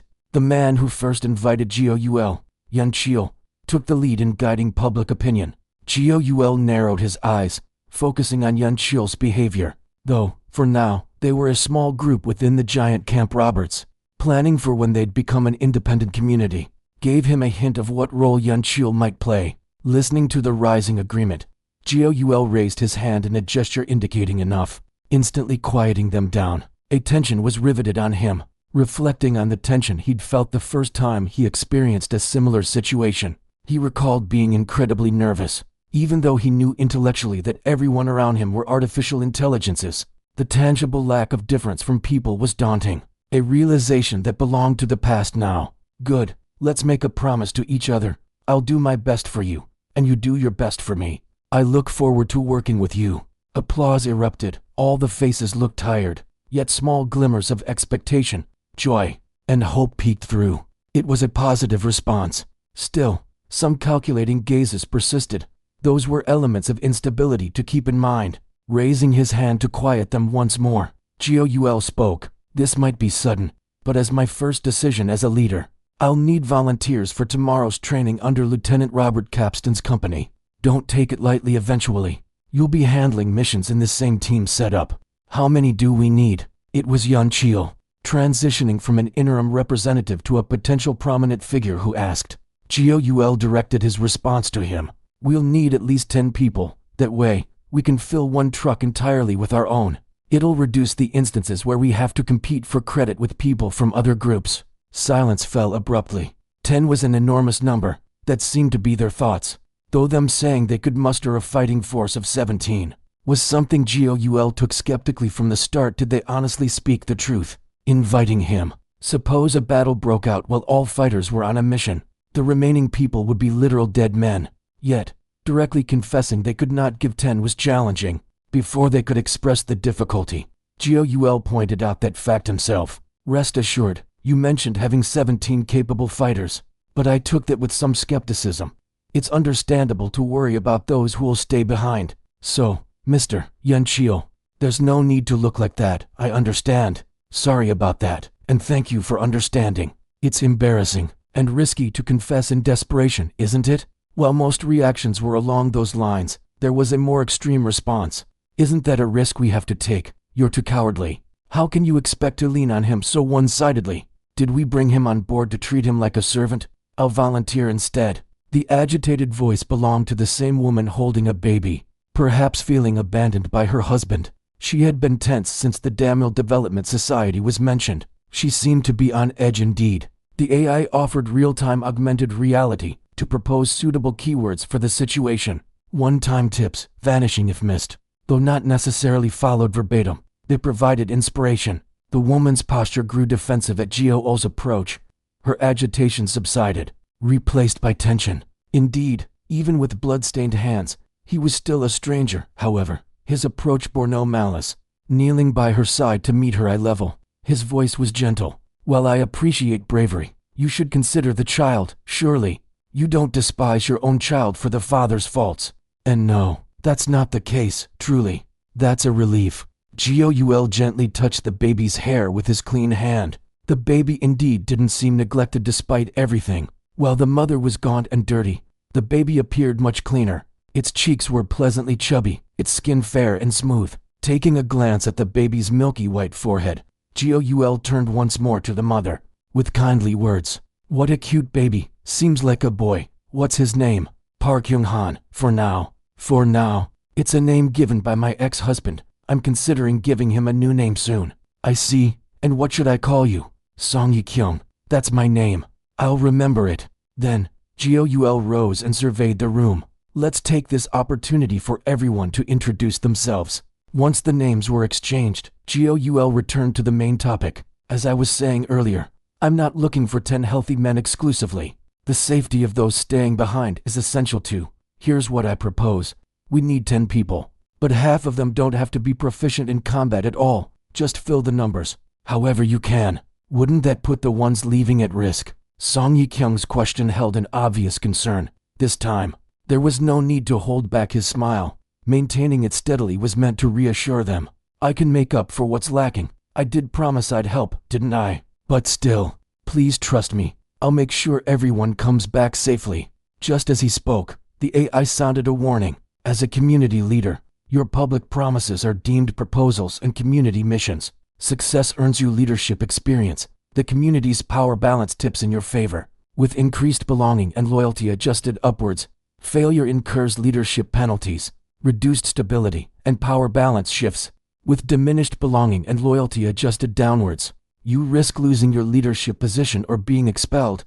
When promising as a leader, it's crucial to carefully consider success probability. The skills instigation and deception from the leadership skill set can ease such drawbacks. Certainly, at times when skills and ability levels had been lower, making such a promise would have been too much of a gamble. But not now. After the apocalypse was designed as starting as someone struggling alone, eventually becoming the hero capable of saving others in tragedy. Accumulating talent advantage meant becoming superhuman. I'm sorry, but can we really trust you on this? Naturally, some mistrust and doubt surfaced. Many empathized with the unease. What they knew of the boy was limited to a single external mission and one instance of intimidation. Not denying this was key. Speaking with an airy tone, Goul replied, "Only those who can trust me should step forward. I'm not forcing anyone. If it doesn't work out, we don't need to meet the quota. We'll just partner with other groups. But I'm confident we'll return safely. We'll only have to split the spoils more." A rhetoric appearing to relieve pressure skillfully applied pressure instead, though he claimed not to force them. Simultaneously, he invited those who trusted. How could they know they trusted or not after meeting him only recently? It meant that shouldering the risk was an opportunity to earn points with their young leader. No matter how benevolent a group, nobody is devoid of the desire for personal gain. It's a fundamental human urge. He knew this even before his experiences after the apocalypse. As for those not swayed, they were given a sense of moral obligation. We won't decide everything now. I'll return after breakfast, so please make up your minds by then. And if, by any chance, many volunteer, I'll choose at my discretion. With that, he left, receiving several send-offs, rejecting an offer to stay. Goul had calculated that granting every wish wasn't always welcome. Gratitude doesn't follow gift wrap. Indeed, his parents never understood the essence of true gratitude. Clacky's Corner. The story gives a sense of hope in dark times. The previous chapters painted the story to be bleak and hopeless, but this chapter gives hope for the future. Of course, I won't get my hopes up too much. There's still possibility of betrayal.